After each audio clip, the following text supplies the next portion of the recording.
sit niya na the Yisin Chin at also gap closer sa may backlines. Yeah, you can actually stop what the Eve and the Fars are doing. Exactly. Threaten. And what if there's an Eso and Franco? I like the S on Franco. Kaya niyang mag-face check, kaya niyang sabihin natin toe-to-toe kalaban si Bensanity. Exactly. So it's Angela instead. Angela Eson. Yeah. As we have, I mean, it's one of the lists. It will come up for sure. May Estes, may Rafa, may Angela, Matilda. Interesting, lahat sila open pa. Yung tatlong nice one, baby. Exactly. So, ang Signal Ultra ay ginulo ang mga stat line dahil usually ang 100% pick and ban against Blacklist International ay Rafaela at Estes. Ginawa nilang 90% na lang sa ngayon. Yep. Pero Digi pa rin nandyan. Digi pa rin. Nandyan pa rin ang Digi. Yeah. This being said, ladies and gentlemen, iba ang atake ng Signal Ultra sa current na pinoproblema ng lahat. All 9 teams in the MPL are trying to take down Blacklist. Ito na nga ba ang sagot sa solution na ito? Oh man, would it be funny if Signal Ultra ang mag-break pa makapag-decode ng Blacklist International? Alam nyo guys, off-cam, me and Leo were talking about the fact na may kontrapelo sa MPL. May mga teams na sobrang dominant nila pero biglang natatalo sila sa isang team na hindi ganun ka-dominant. Yeah, parang example. kryptonite. May kryptonite eh. Oo. Tingnan natin kung ang Signal Ultra nga ang kryptonite ng Blacklist International. Here we go. Into the Land of Dawn. MPL Philippines Season 7 is under the supervision and regulation of the Games and Amusement Board. Ultra kamababa ang sagot sa winning streak ng Blacklist International. I would not be surprised if this comes down to a Lord fight, Wolf. Tapos may nakawang maganap. Yun naman yung tema ngayong linggo. I mean, how many times have we seen stolen lords, stolen turtles, stolen buffs, stolen hearts, but they power through in the end. Oh, Aquaboy back in the side lanes. Ooh, hold up. Janus back. I see this though. Gets ko siya. Because Yusun Shin out of the jungle, this is safer for Janus. We were talking about this, how Janus takes time, how Janus needs to be able to find his place. So okay to, bilang Yusun Shin, Mountain Shocker able to set up. Looking at the laning, Wolf, is this what we expected? Besides Aqua Boy na bumalik sa gold lane. Going back dun sa, not as I expected, but I guess kasi kung titignan natin yung heroes, did mention kanina na mage main nga itong si Aqua Boy according to the history. Yeah. So, it just makes sense na siya ang kukuha ngayon ng Farsa. Ang Farsa side lane kasi, mga kaibigan, hindi siya isang hero na madaling gamitin ng kahit sinong side laner, kahit sinong gold laner. It's not easy. Although, kung titignan natin ang daling ilan ng mga skills, but yung management mo ng HP mo, ng iyong mana, yung kit itself, hindi siya plug and play sa kahit sinong hero. Hindi ganun kadali. As easy as it looks like, hindi madali ang side lane mage, lalong-lalo na ang Farsa. Yep, hindi siya pindot-pindot lang. Kailangan yung abangan. And even playing an Alice, ibang klaseng laning ito. This is something that Aquaboy should be ready for. Looking at mid lane, ramdam ko ang pressure na binibigay ni Oh My Venus. Kahit na maganda ang damage na binibigay ni Kekedot on this Eve, kita mo, ramdam nyo, napaparan siya kahit ni Eson bilang Angela. Now, Bensanity, perfect match, naghahanap ng isa. Oh, misses. Yeah. I love the fact that we see Bensanity sa isang setting tank, or at least yung, alam mo yun, nagsiset up the tank. May catch. Merong catch. We miss him sa mga Joyd, Kufra, your Akai even. And eventually, sana magtapat din sila ni Eson na isa sa mga pinakamalupit na initiators din. Oh! Hold up, ito na! Real world manipulation, kinulang! Pinasabog, point blank ni Wise. First blood. Oh my God. V-Wise. The Matilda Airlines, nakita ninyo? At sabay na naman lumipad ang tandem na to, V-Wise. Janus taken down. Rhea hindi napigilan, hindi na-stun ang dalawa dito sa baba. Edward and Eson looking for one more. Sa ilalim ng Torre, papasabugin si Rhea. Venus gets another Bensanity, half health. Tatakbo, tatago dito sa ilalim ng Torre. And free turtle for Blacklist. Free turtle, free kills. Pwede nga sila mag-transition sa pag-push dun sa may bottom lane if they want to. Ang dami pang plates doon. But instead of may Venus, gusto niyang depensahan yung may mid lane. And I think si Wise will just go back to jungling. And wasted opportunity sa bottom lane, but it's fine. Lamang na lamang naman ang Blacklist International nonetheless. More than 2,000 gold agad-agad. Wolf, here's what I'm thinking. Feeling ko, ang gustong gawin dito ni Oheb, pressurein agad ito si Aquaboy, which now makes Aquaboy rotate out of place, which gives Oheb all the more free space. Exactly. And now, even with a lot of wave clear coming out from Signal Ultra, yung tempo na nilalaro ng Blacklist International ay sobrang bilis na hindi nila kakayanin. In fact, si Aquaboy makakuha siya ng Clock of Destiny by 3 minutes in. That's good. Not bad. Nasa gold lane, tapos meron ka pa mystery shop. Kinda makes us feel na may defense talaga. Pero ang gagawin mo, if you're Blacklist International is, like you said, force out the ultimate from Aquaboy o kaya tanggalin siya yung factor niya dun sa laban. Yeah. Here's the thing, Wolf. Kahit na sabihin natin 3 minutes, 30 seconds. Naku Hold po. up! Wait lang, Edward. Dito, Detonas, welcome. Sabi niya, Rhea, papabagsakin na naman. Wise gets another. And now they're gonna do what you just said, Wolf. Ipapush nila tong bottom lane. But I was saying that, while up top, ito na naman, Matilda Airlines, Oh My Venus, tinulak palayo, Bensanity, they disengage. Nagulat din ako dun sa ginawa ni Edward. Ang ganda ng timing. Sobrang ganda ng timing. Pinwersa niya rin si Rhea na mag-commit nung I-4-9 agad. And then, eventually, nung nagamit niya dito nas welcome, hindi rin perfect yung timing ng ultimate ni Rhea. Kaya naman din siya nahuli. This is an Edward special, ang Barats. So far, dalawa pa lang nakikita nating players na malupit gumamit ng Barats. It's Edward and Dilar. But Edward, dahil sobrang daming beses natin nakikita mag-Barats ngayong season, kaya makes us feel na mas ban-worthy ata ito kaysa sa Lapu-Lapu. Yep, ito yung Barats na hindi lumiliit. Ika nga ni Coach Bonchan at ni Uncle Eson. Right now, Rhea, this seems to be signs of desperation from Signal Ultra, cutting the lanes immediately while Edward is away. Ito yung tinatawag nating while the cat is away, the mouse plays. Diba? Si Rhea, alam niya may space siya ng konti. Bensanity looking for one perfect match. Manguhuli ng Fatal Links, Edward. Tinatarget dito. Actually, this is the perfect move for Blacklist. That's how you know na impactful ang Barats ni Edward. Na kahit siya lang, onti lang nasisi niyang hero na yan. Pero siya ang bumaboundary. Presence lang, no? The presence of the Barats. Alam niya din kasi pwede niyang i-cancel yung mga ultimates. Like for example, the Fatal Links. Hindi ganun ka-impactful. Kasi yung status resistance that you get out resilience, of the resilience that you get. Tapos meron ka pang, in technically speaking, kapag naghahanap ng target si Barats, ikaw ay immune to crowd control. So, yung presence pa lang ng Barats yun yung problema. And like we said, there's no hero from Signal Ultra that can actually deal with it. Imagine this. Ooh, catches two! That's Fatal Links! Plus the full combo! Real-world manipulation! Pinasabog ang dalawa, shutting down Wise.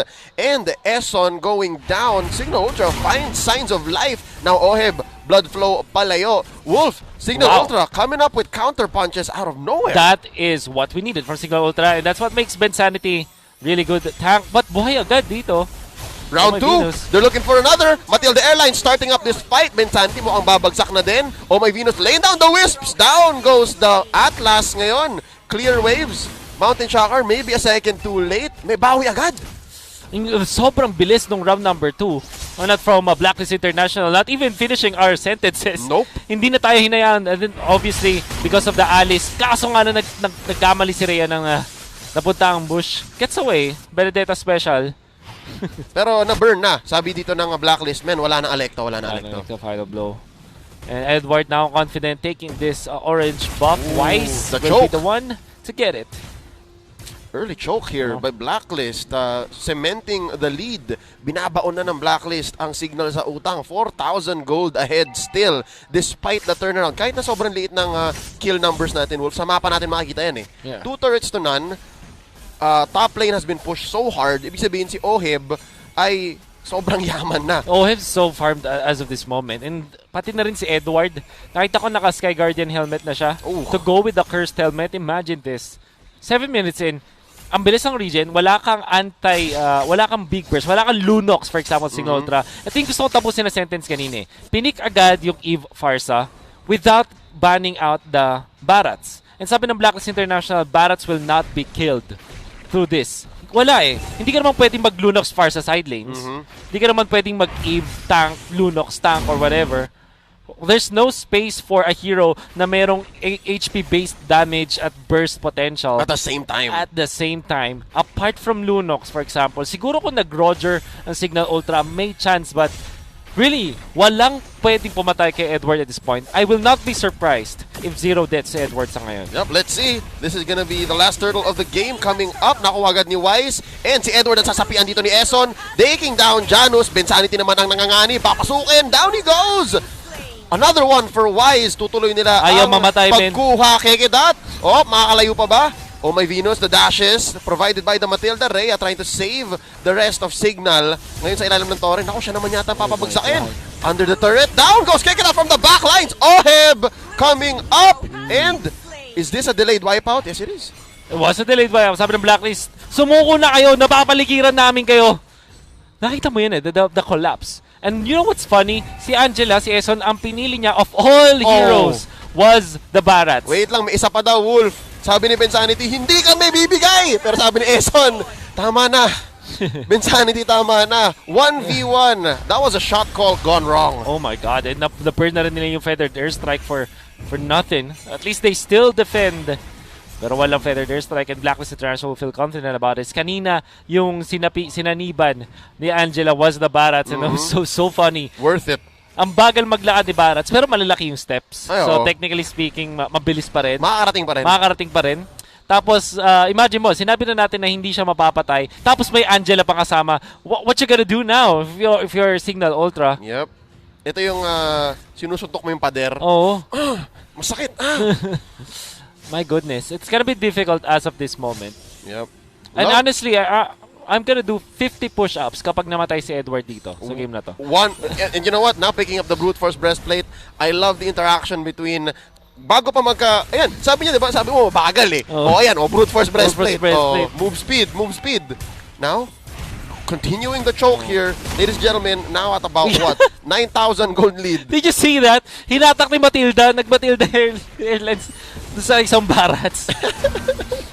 Oh my God. Actually, dalawa yung klase ng Matilda Airlines. Yung offensive. Yung arrival, tsaka yung departure. Yan. Okay, first load up. Here, Blacklist International has a free go. Kita nila si Rhea nasa taas, pumupush. Down bottom, mag-re-react muna. Re-recall muna, dito si Eson to defend top lane. Hindi makapasok ang Signal Ultra. Alam nila. Here's one thing I was gonna say before this match even started. No? Iniisip ko to nung isang araw pa. Signal Ultra so good at Lord Steals, but they are now in a position where they can't even contest. Oh, hi. Gonna be difficult. Kailangan ng perfect miracle set coming up from Bensanity. Looking for one. Blood flow away. They baited out the feathered airstrike at ngayon, walang anti-air missiles ang Signal Ultra. Walang Alecto, walang Fatal Links, walang feathered airstrike, and Lord is coming. That's my mid lane. Yep. How yung do may you deal with sinasabi ni this? Chang, Lord is, and Roger's coming pala yun. Sorry. But yeah, again, the fact is, kahit hindi mag-ult ang Blacklist, kahit pumasok lang sila in out, nakakapag-bait sila ng ult. Yeah. This is the problem if merong Alice ka, tas may Barats. It's not sobrang farmed. It's always a threat.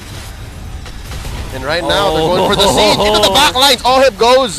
That's gonna be hard guard. Pinasok na ang Alice. Ito na. Dance floor coming up. Una, real world manipulation. Makiklear ang wave sa mid. Pero sa baba, hindi. Papasabugin na rin itong Torre na to. 2 down, 1 left to go.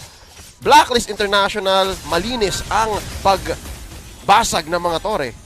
Oh my goodness. It cannot be any cleaner than that.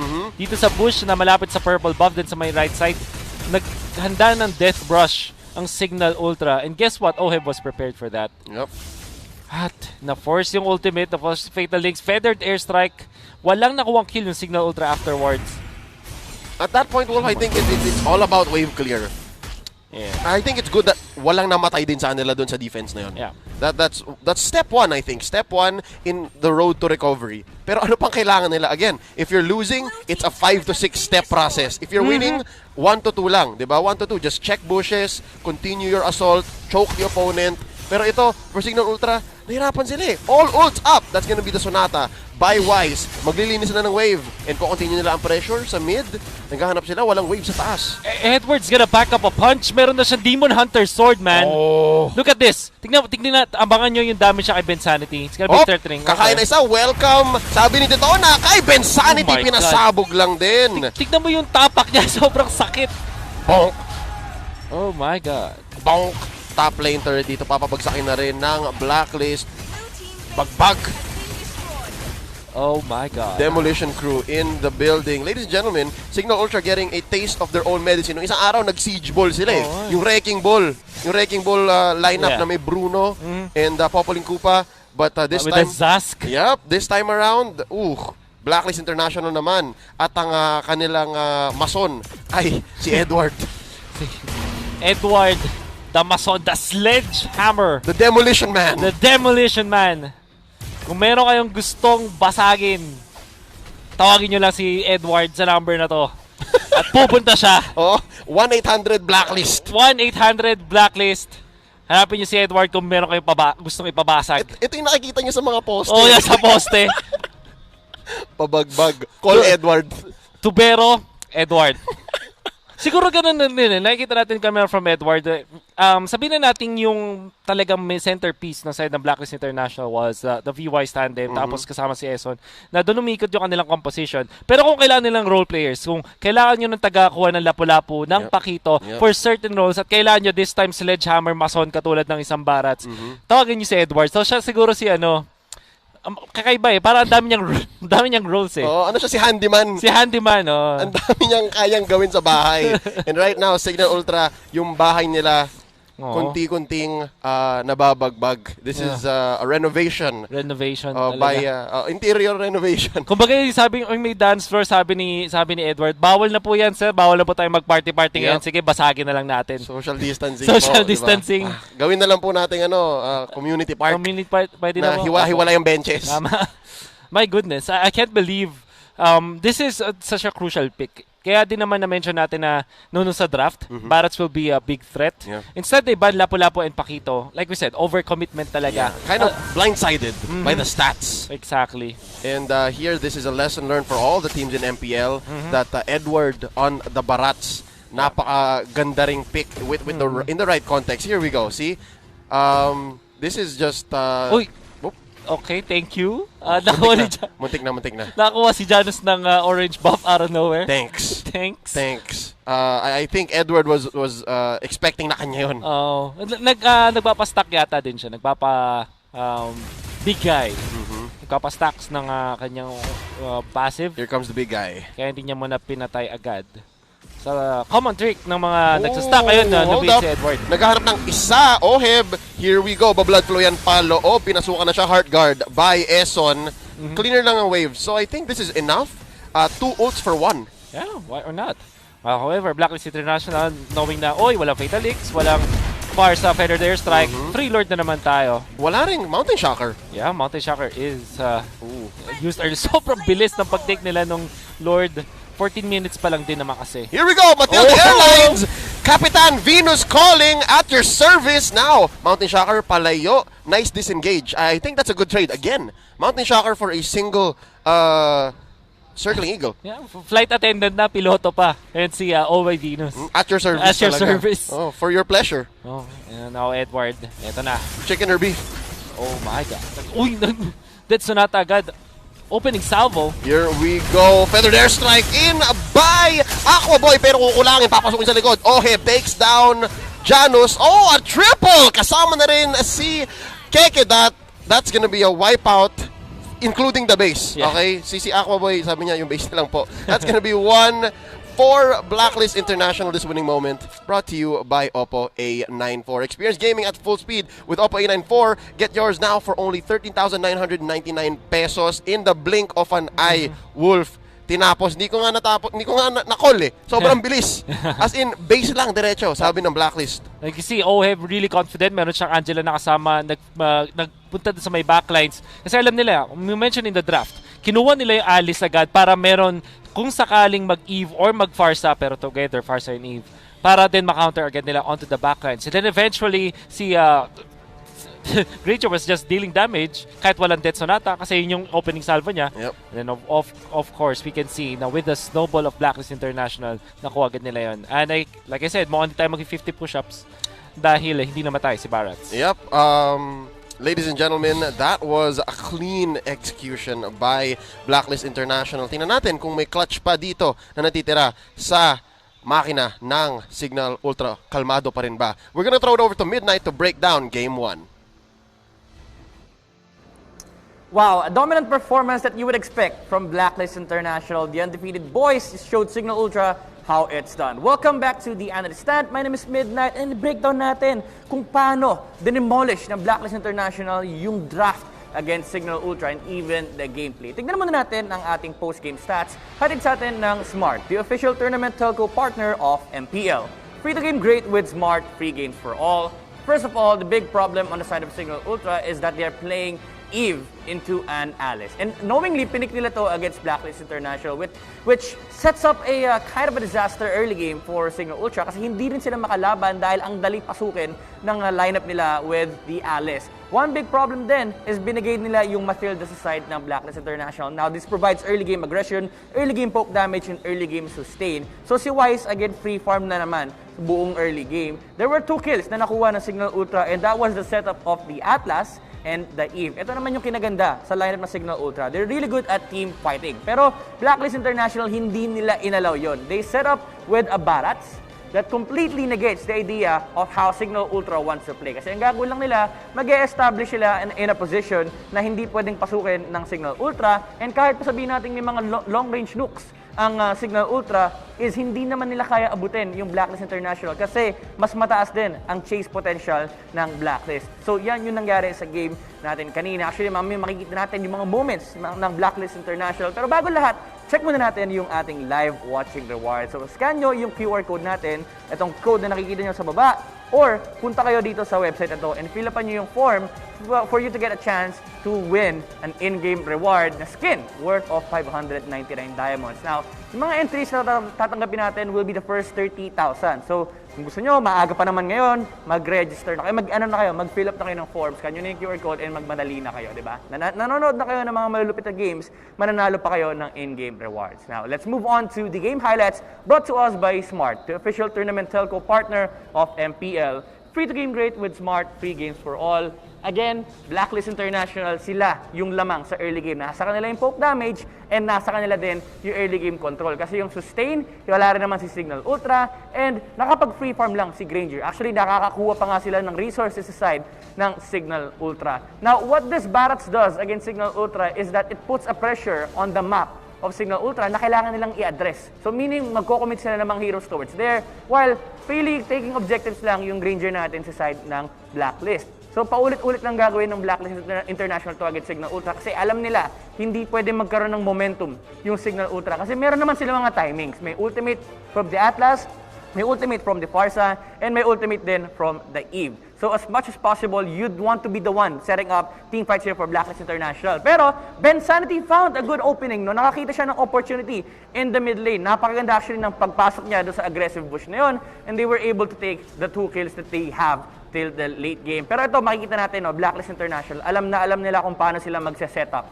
Pulling out the turtle towards this side, and actually si Wise, kinuha niya yung turtle from a safe distance. No? Nakatago pa siya sa bush. Tapos si Edward, ang ginawa niya, hinarapan niya lang yung Atlas para hindi makapag-setup ng teamfight for Signal Ultra. Again, it eliminates what the potential of the lineup ng Signal. Kasi hindi nila maabot yung backline, even though they have a Farsa, and nazo-zone out yung mga frontline heroes nila. And after that, it was just Blacklist International scaling towards the late game, and Oheb with this Alice, siya yung nagiging siya yung nagiging teamfight component ng Blacklist International dito. Napakagaling niya mag-force ng errors sa side ng Signal Ultra. Papasok siya with a Blood Ode, tapos lalabas ng Flicker.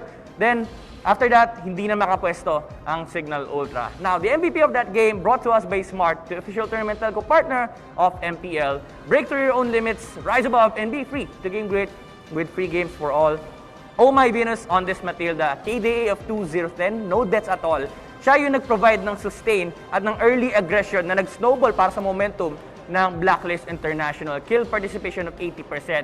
Pulling out the heroes na medyo nasa delikadong posisyon, no? Even Wise and Oheb, kahit mag-dive sila, okay lang kasi walang problema, kaya silang iligtas ni Oh my Venus. This was a masterful display of performance from Blacklist International. Question is, kaya pa ba bumawi ng Signal Ultra for game na number 2? Yan ang sasagutin ng ating game. So let's get you back to our casters. Maraming salamat, Midnight. Ine-explain niya lang kung paano nangyari itong game number 1. And I hope you guys learned a little something. Back here at the caster's desk, my name is Leo. Kasama natin dito si Wolf. Kami ang The Animals. And we just witnessed ang gusto kong tawaging the working lineup. The workforce. The professional lineup. The professionals. Oh, the professionals. Ang ganda no? Parang lahat may sariling role. At ang gusto kong sabihin na, by the way, sinabi ni Midnight kanina na makakabawi kaya ang Signal Ultra? Sasagutin yan. Tapos kinabahan ako, hala mga casters ba ng susunod na game? In fact, so many times, lagi ka tinatanong kung makakabawi ba ang Signal Ultra ay ang mga casters. Unfortunately, hindi po up to us. Nope. But this time, kidding aside, it is definitely up to Signal Ultra kung paano nila natuloy ng Blacklist International. Off-cam, I was able to talk to some of the players and they felt na may point yung gustong gawin ng Signal Ultra with their draft. Yeah, it makes sense. It's the ultimate burst. Yes. Ultimate burst. Hindi siya tulad nung ginawa kahapon or nung isang araw na Omega na parang Shorty's fire burning on the dance floor. Iba siya eh. Yeah. They had their own twist on it.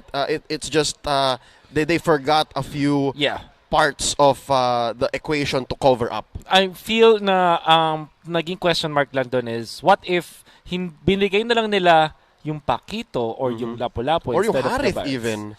The Harith will make sense to me kasi feeling ko, ang gusto nilang gawin ay talaga maging Sunshin sa dulo. Normally, yun talaga yun. Yun yung parang, okay, plano natin ngayon, pero yung tingin ng Signal Ultra malayo na parang nasa sa dulo na Okay. Makes sense. But, at the same time, maganda kasi yung lineup na yun against a Granger type of lineup Parang, outrange. Outrange. Tsaka yung burst nandun And even with Alice, baka nga hindi sila ganun ka-worried. Kasi the thing with Alice, di ba gusto niya mag-sustain agad sa simula ng laban. Eventually, magiging burst type ang Alice. Pero when it comes to yung panggulat na factor, meron Yeah. Kaso nga lang yun they did not think through yung second bans. Yeah. And maybe this time, consider na nila si the professional, si Edward. The Demolition Man. The Demolition Man. Oo. Ladies and gentlemen, going into game number 2, who will make smart choices in the draft? Catch it next, right here. Brought to you by Smart, the official tournament telco partner of the MPL. Free to game great with Smart free games for all. Pinili ng Signal Ultra na maging first pick muli. Blacklist International sasagot pa rin. Ang binanilang ating MVP. The captain of the plane, the pilot, the co-pilot, the steward, the attendant, yung Matilda ni Venus. At ang maglaro naman ngayon para sa Signal Ultra, it's Imba DJ and Keket. I was expecting this adjustment. I was expecting this adjustment. Sa totoo lang, earlier, Ben Sanity on the Atlas, parang ang laki ng responsibility niya masyado Too much. You'll understand kung bakit Atlas ang pinik ng Signal Ultra. Kasi naturally, yung Blacklist International ay magkakatikit. Boy band. Sabi nga nung nasa pre-match panel natin na i-expect mo na magkakadikit dapat yung side ng Blacklist International. Kasi yung parang isa laning prediction, dapat magkakadikit. Sama mo sila. But you'll see, parang even when this kind of lineup makes sense against a team like Blacklist International, ang galing kasing mag-bait ng mga players na to. Like, they are so many times in the latter stage of game. In fact, isang beses lang tayo nakita ng massive fatal links. Isang turnaround. Isang turnaround lang In hindsight, ang Blacklist International, magaling silang mag-force ng resources ng kalaban. Yep, and once they have, once nakita nilang nagastos na ng kalaban, yung gagawin nila, saka sila magpapanish. Yes. Para kung kunyari, guys, marunong kayo mag-poker, magaling sila mag-bait ng all-in. Tapos hindi nyo pala alam, kulang. Tapos, pagka nagkakitaan na ng hand, talo pala. Yan ang blacklist Exactly. Numbers counting. But, interestingly, kakaiba yung mga bans natin ngayon. Granger ban on Signal Ultra. Ito ay something that I definitely agree with. For Blacklist International, Lancelot, knowing na nakikita nila na si Janus, isa lang yung kanyang, so far with the Ultra tournament, isa parang yung standout performance niya. The Lancelot. And that was the Lancelot. Tapos ngayon, Angela, knowing na nakita nila din kasi nandito na si Imba DJ at si Keke Dot, naging gano'n na yung dynamic. Ben Sanity is not a player that you'll normally see on an Angela. Yep, so not a threat at all. First pick ng Signal Ultra, ang Estes Wolf. This is a statement. This is a direct message. Yeah. Baka mag-farsa na bigla ang Blacklist International as soon as this. Or maybe Popol and Copa. Pair that up. Or baka nakawin na rin nila yung Bruno. So, it's either they go the route of Farsa plus Popol and Copa, o kaya naman, yung sobrang aggressive na picks, like Alice plus Bruno. Something along those lines. something na pagdating ng late game ay magsisisi ang Signal Ultra na first pick nilang Estes, which I think Blacklist is capable of doing. Ang dami pang open, sa totoo lang, because of how the first phase bans went, na medyo masyadong comfort pick or masyadong game 1 reacting. Tulad ng sa Signal Ultra dito na may Granger at Matilda. Ooh, it is aggressive talaga. Yeah. YSS. The Wise SS. YSS. And Benedette Ward. I'm sorry. I like it. I like it. Pwede na ba? Pwede. Okay, thank you. I'll give it a 7 out of 10. Thank you. 7 Pasado. Sabi sa'yo si Edward bibigyan siya ng mga heroes na professionals Kumbaga specific. Kanina, Mason, siguro ngayon Tubero ang hanapin ng Blacklist International. At sabi niya, sige, tinawagan na naman ako. Nako po, ito na naman. May booking ako. May booking. Wait lang Harith, agad. BC. Signal Ultra, I like where they're going. This is, again, going down the route of sustain. Enable the side lane immediately. Your team is So, ninakaw ng Signal Ultra yung potential popol for Blacklist. But, again, meron pang Rafaela na available na natitira ngayon sa mga taga Nice One Baby natin. But honestly, I feel yung Blacklist International mas maganda yata mag-Farsa sila. I was gonna say Farsa, as soon as nagpakita ang Popoling Kupa, you gotta answer that. And Farsa, great way from the side lane or even gold lane na i-bait ang Zaman Force. Again, yan ang Blacklist special na magsayang ng ult. And so far, Signal Ultra, right now, parang your team is banning. Uy! Luyi. Oh, love it. I love it better than the Farsa. I like the Luyi. Instead of bait, parang silang aggressor. Yeah. Kasi ang main problem with Estes, ito, hindi siya katulad nung sa Rafa type of draft na pwede kayong mag-trio lang tapos nakahiwalay talaga yung dalawa. O kahit nga, duo lang With Estes, medyo requirement na mag-apat or 5 kayo together. Yep. In fact, this time, meron pang kasama na Kupa. So, 6. Yung talagang presence ni Luyi, kapag nakaka-combo siya nung kanyang duality passive plus in the rotations. And diversion, di ba? The dispersion, I mean. Yep.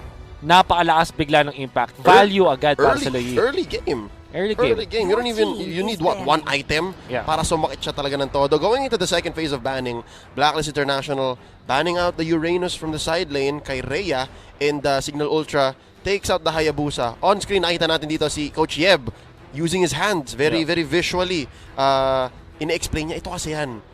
Kaya Hayabusa.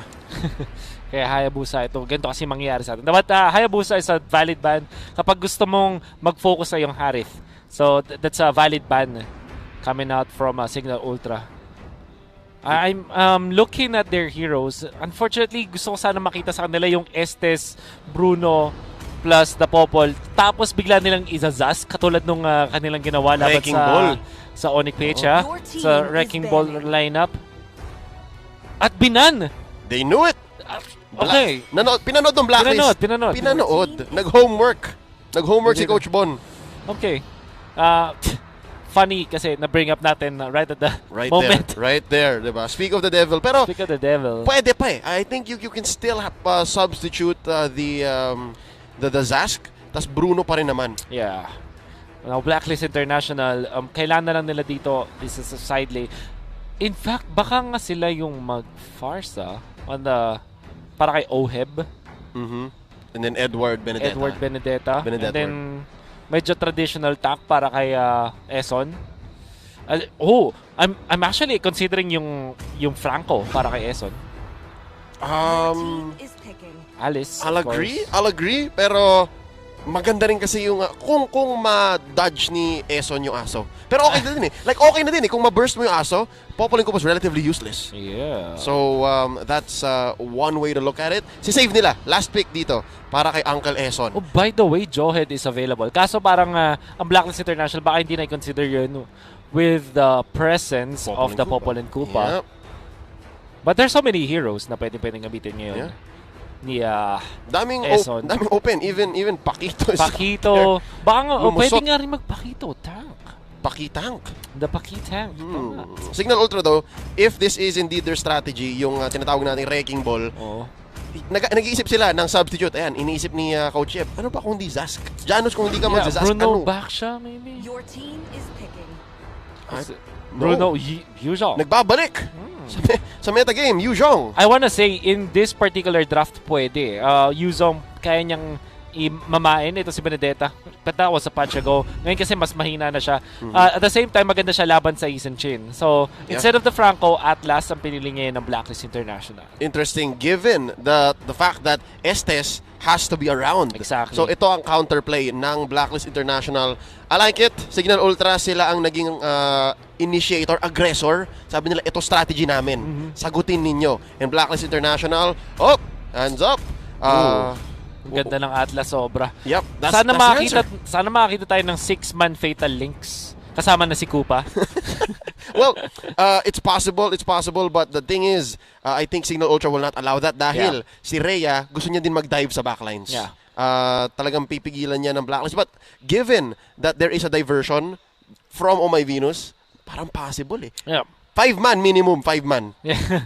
Makakita ba tayo ng isang Fatal Links na kasama sa Louis Airlines? Kumbaga, kanina Matilda Airlines, ngayon Louis Portals. Ewan ko. Basta, parang ganun na rin.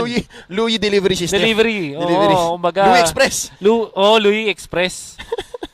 Papadala niya si Eson. Normally, si Omay Visa ito natin sa panghili. Pero ngayon, parang ang gusto ni Ma'am Shoes ay sumugod ngayon. Yep. Kumbaga, galit ngayon si gigil ngayon si Madam Oh My Venus. We'll see kung gagana yan. In game number 2, Blacklist International versus Signal Ultra, mapipilitan bang mag-game 3 or pupuksain agad ang Ultra Kalmado squad? Here we go. Laning-wise, nothing's surprising here. This is as expected. Tingnan natin ang interaction sa side lanes though. I'm excited to see kung paano gagamitin itong Yuzhong. I wanna say, sa early stages ng ating laban, ang Blacklist International, they're gonna be backing on the Louis para sa kanilang defenses. Imagine this kapag nag-wrecking ball na nga around the 2-minute mark, yung pag kumukuha sila ng outer turret energy shields, ang tanging defense lang is yung flowing blood, which is hindi pa gano'ng kalakas at the start. Tapos, meron, you also have the potential na mag-Louis. Kaso, syempre, you'll still need a lot of gold para kayo may Venus. Masakit yon talaga kung malalan nila, but in hindsight, ang Signal Ultra, meron silang tools para kumuha ng early game ng Blacklist International. Yeah, and again, it's their turn to bait people out dahil yun nga, kunyari, Estes, go na, tapos mag-heal. Yeah. Diba? It's relatively favored to Signal Ultra. Yeah. And right now, Aquaboy, even down bottom, pinapahirapan si Oheb, early recall. Ay, gusto ko sa Signal Ultra nga lang na draft ngayon. Binigyan nila ng hero si Aquaboy na talagang kayang mamain yung hero naman ni Oheb. Alice yung naging choice ng Blacklist International agad na kanilang pinili. And now nagbe-make sense na kung ba't Harith ang pinray ng Signal Ultra. Kasi alam nila, no ways na ito talagang magkakatapat. Pero kasi yung Blacklist International, yung Alice was what? 4th pick, if I'm not mistaken? Yeah, okay. Inikot na. So yun yung nakapagtaka dito sa Blacklist International. Parang sabi nila, Harith and Alice yung magkakatapat. Confident ka ba, Oheb, na kaya mong mamain yung Harith? Well, week 3 MVP Oheb yata to. Oh. And I think they just needed something that would scale well. Na pag, dumating na dun sa point na napigilan nila or nagkakaganyanan na, di ba? Wrecking Ball versus the professionals, kailangan nila ng sagot. Right now, Venus, false diversion, pero Turtle easy take for Signal Ultra. Pero down pa rin sila ng mga 200 gold. Look at this, Blacklist International decision nila. Nakita nila na yung Harith, yung makakapag-defend sa may bottom lane, wala masyadong wave clear. Tapos sabi, ang ginawa ni Oheb, kahit medyo maging low siya, parang inubos niya rin yung HP ni Aquaboy. Tapos saktong-sakto dumating si Wise. So, instead na i-contest ng Blacklist International yung Turtle, sabi nila, kuha na lang tayo ng outer turret energy shields sa may bottom lane. Yep. Bugawin natin yung Harith, kuha tayo ng outer turret energy shields, bigay na natin yung Turtle. At mukhang naging even yung gold because of that. Equalized. And if anything, baka lamang pa ang Blacklist dahil hindi naman sila lumabas sa kanilang rotation. Yeah. They didn't have to answer yung ginagawa ng Signal. And so far, Rhea dito, ang ganda ng kanyang isolation play. Yeah. It could na-ban out ang Uranus. So that means ito na yata yung next best na panggulo. Besides the Tams. Wala tayong nakikitang Yuzo. I think this is the first Yuzo pick all throughout the MPL Season 7. Kasi nga, ang daming nerfs eh. Maybe second. Second. Nakita ko na yung Omega. Yes. Okay. Yeah. It's the second one, yes. Hold up! Baka ito ng first blood. Oh, Rhea nice with the timing. Black Dragon form. Very defensive, baiting out the rotation from Blacklist. So I think that, I consider that a win for Signal. For sure. Lalong-lalo na. Ooh! Okay. Down bottom, wait lang. Oheb, nag-flowing blood pabalik. Nakagat dito. And that's gonna be first blood. Kekedot, questionable. This, nag-flicker ba siya pa forward? Tapos yung flowing blood pabalik. Okay. Seems to be a step off of that combo. Kinross over niya yung kanyang sarili basically. Yep. At dahil dyan ay makakuha ng kill ang Signal Ultra. And it's gonna be difficult. Nasan si Louis? Nandun sa may mid lane. So, Clearing. this will be a push unless Eson says otherwise. Hold up, perfect match palayo. And it's a disengage. I think Blacklist, nagulat din sila as a team dun sa nangyari sa baba. So, ang play nila dito, Wolf, regroup muna tayo guys. Wait lang hindi dapat nangyari yun. Yeah. Easy lang, easy lang. Signal Ultra, wala silang Yuzong this time. Blacklist. Here we go. Oheb coming in from the back. Papasabugin si Eson bago pa makapag-ult. Zaman Force dito sa may Death Bush na isa. Nice rotation here by Oh My Venus Wise, charging up an arrow. Sa backline si Rhea 2v1. This fight is gonna continue. DJ, ito yung gusto niya. Ito yung gusto ng isang Estes. They're gonna take the turtle and Janus. Free turtle once more. 2 out of 2. Ang gusto ko kasi dito sa Signal Ultra, di ba meron silang Popolin Kupa plus the Estes. At alam natin dito yung Wrecking Ball lineup. And now it will make sense kung may Louis. Kaso nangyari, handa ng traps si Kekedot. So kahit pa walang nandun sa bush na yun to check where the teleportation is, where the diversion is, meron naman trap. So sakto pagbaba nila doon, na-trap sila. Yep, sobrang lamang sa manpower dito ang Signal Ultra. Kahit walang check, may pang-check. Right now, Eson, looking low. Venus gonna go for the recall. Early third take down bottom. Kakagatin. One more. Aquaboy smelling this. Taking down Venus. 3-0. Why? Susunod na rin. DJ gets the kill. 5-0. Off cam. Si Rhea nakakaisa pa. Wolf, what's going on? What is going on indeed? Una sa lahat, yung nangyaring turtle fight, definitely na ipanalo ng Signal Ultra. Tapos napag-push nila sa bottom lane. Blacklist International, hiwa-hiwalay sila. And even Wise is out of position. At si Aquaboy, tinapangan na lang niya. Alam niya, okay, this is Louis. Nag-flicker na to. So kaya na niyang i-go with all of the chrono dash na meron siya. Wala nga siyang Zaman Force noong time na yun. But again, 2-0-1 on the mage main. Aquaboy onto the side lanes this time. But showing a lot of promise sa kanyang Harith na third pick ng Signal Ultra. Yep, signs of life here for the Calmado squad. Ladies and gentlemen, pinapressure na ngayon ng Signal Ultra ang top lane. Ito na, Wolf, feeling ko go time na, sabi ni Coach Yeb. Wrecking ball time. Eson, tatry sumagot. I like the final blow to clear the waves. Again, yung pang face check, yung may aso ka na, may traps ka pa. Oo. Kumbaga talagang may mga wards. Sikat na sikat ang wards ngayon. Wards, sa mga wards eyeball. Wards eyeball. Wards at eyeball sa ating sa lahat ng comment section halos. But as you can see, even parang kahit sinong team naman pag nakakita ng Estes, pwede tayo mag-Louis.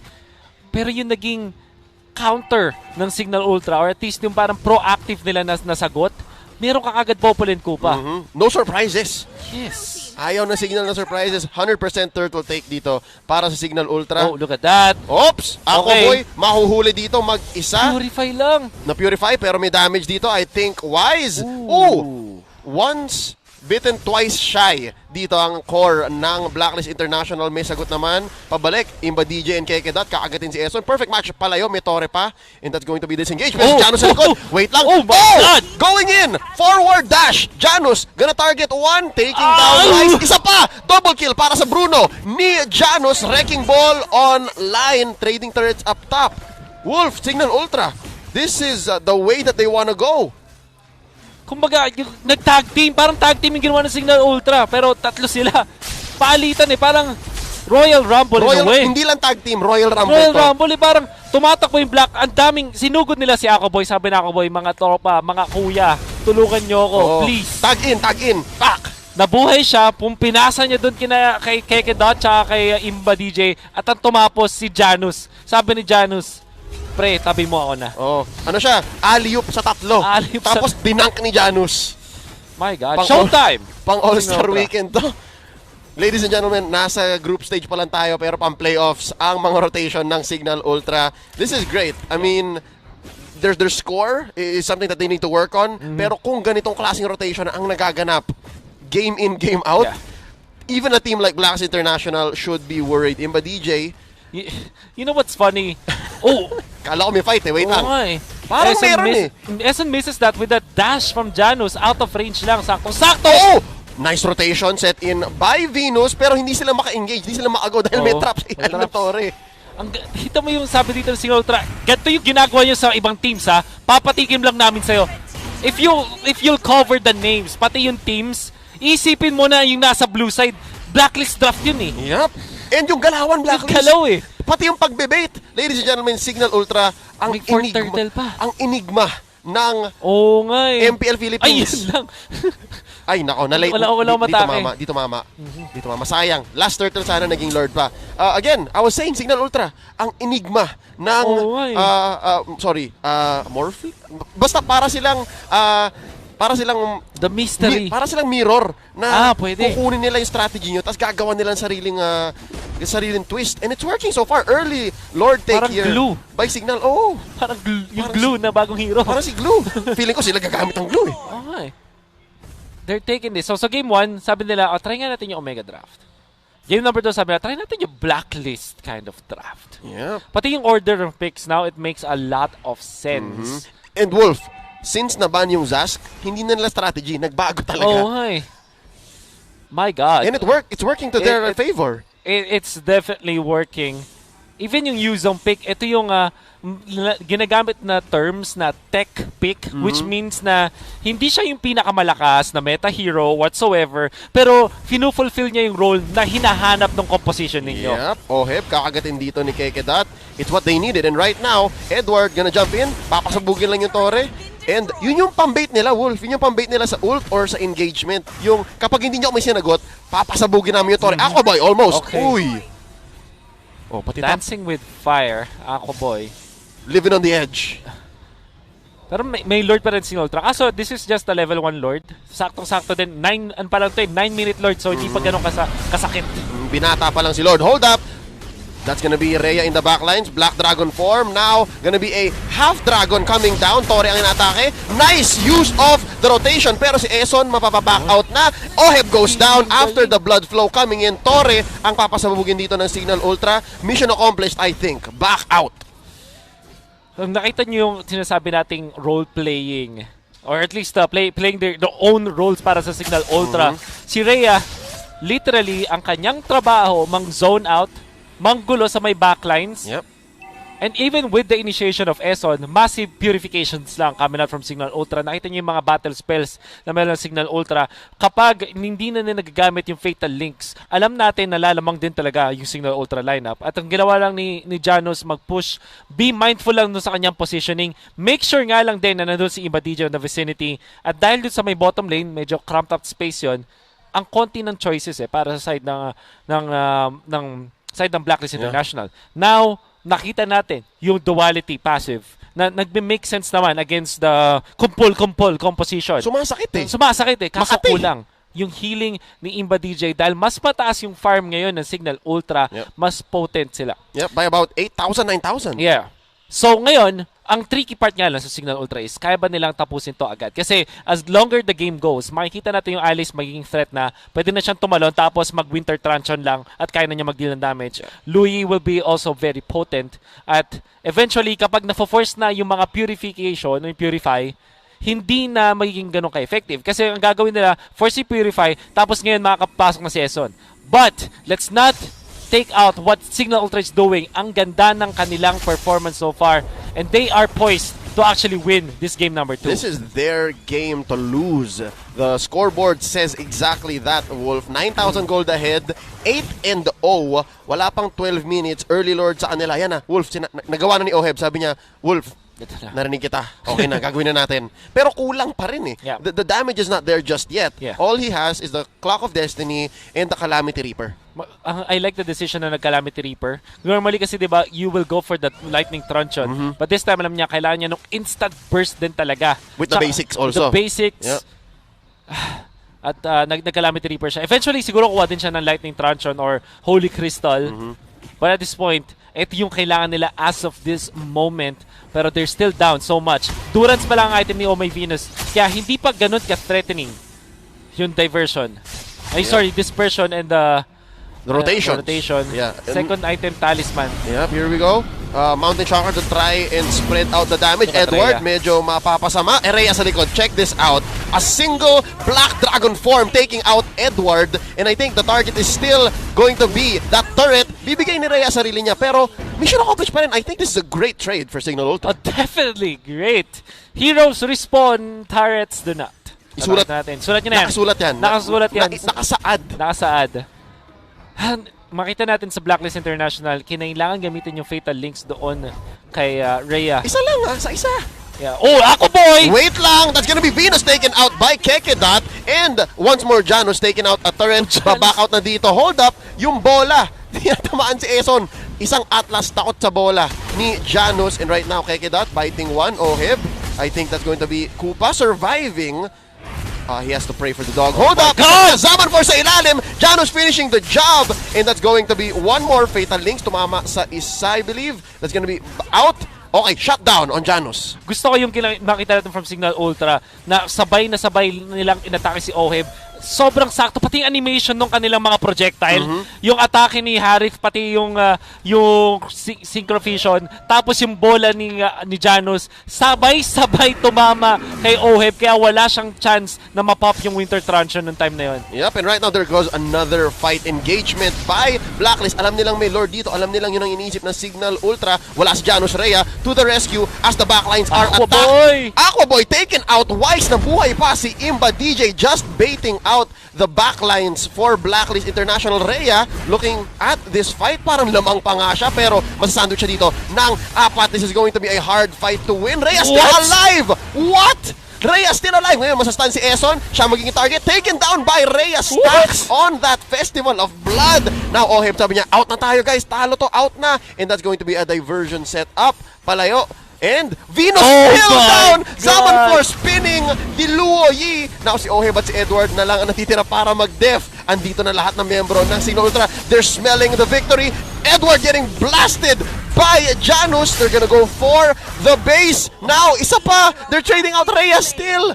The man on the mission, worth it for this moment. Janus, base lang daw, base lang. Pero wala silang minion waves. Mahirap to. Wait lang, tuloy pa. Tuloy pa. They're gonna go for one. Okay, I think this is a successful defense. Hold up! Isa! Janus, another shutdown. Blacklist lives another day. Oh my goodness. Okay, Blacklist International really living to see another day. Bigla nang nagka-items ngayon si Eson. In the span of what, 2 minutes, nakakuha siya ng Kiras, tapos kuha siya ng Athena Shield. Ito yung power ng shutdown gold sa ngayon. No!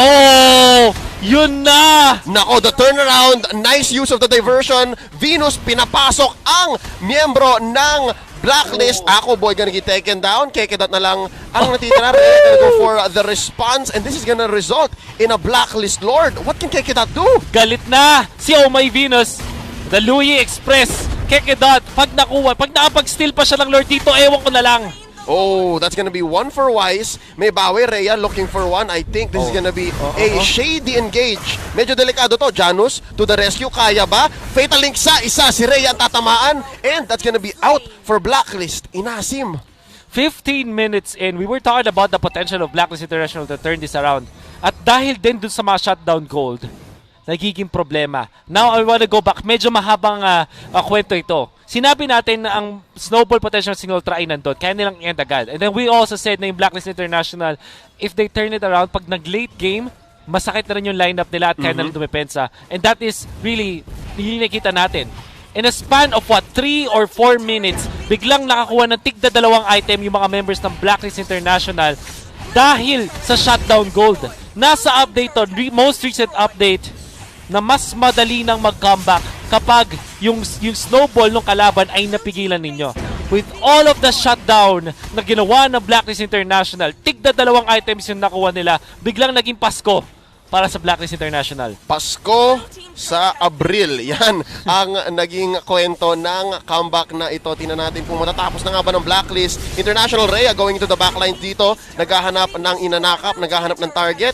2 turrets down, mid and top dito. Mapapatay pa ng Signal Ultra ang Lord. Pero mukhang bottom lane ang target ngayon. Sabi ng Blacklist, kayo naman ang lilinisan namin ng Torre. Mission accomplished dito for Blacklist. Out na ba? Eson magiging target dito. Perfect match palayo. And it looks like, Wolf, enough na ang item. Si Oheb ngayon on the offensive. Papasok. Blood flow activation. Nako.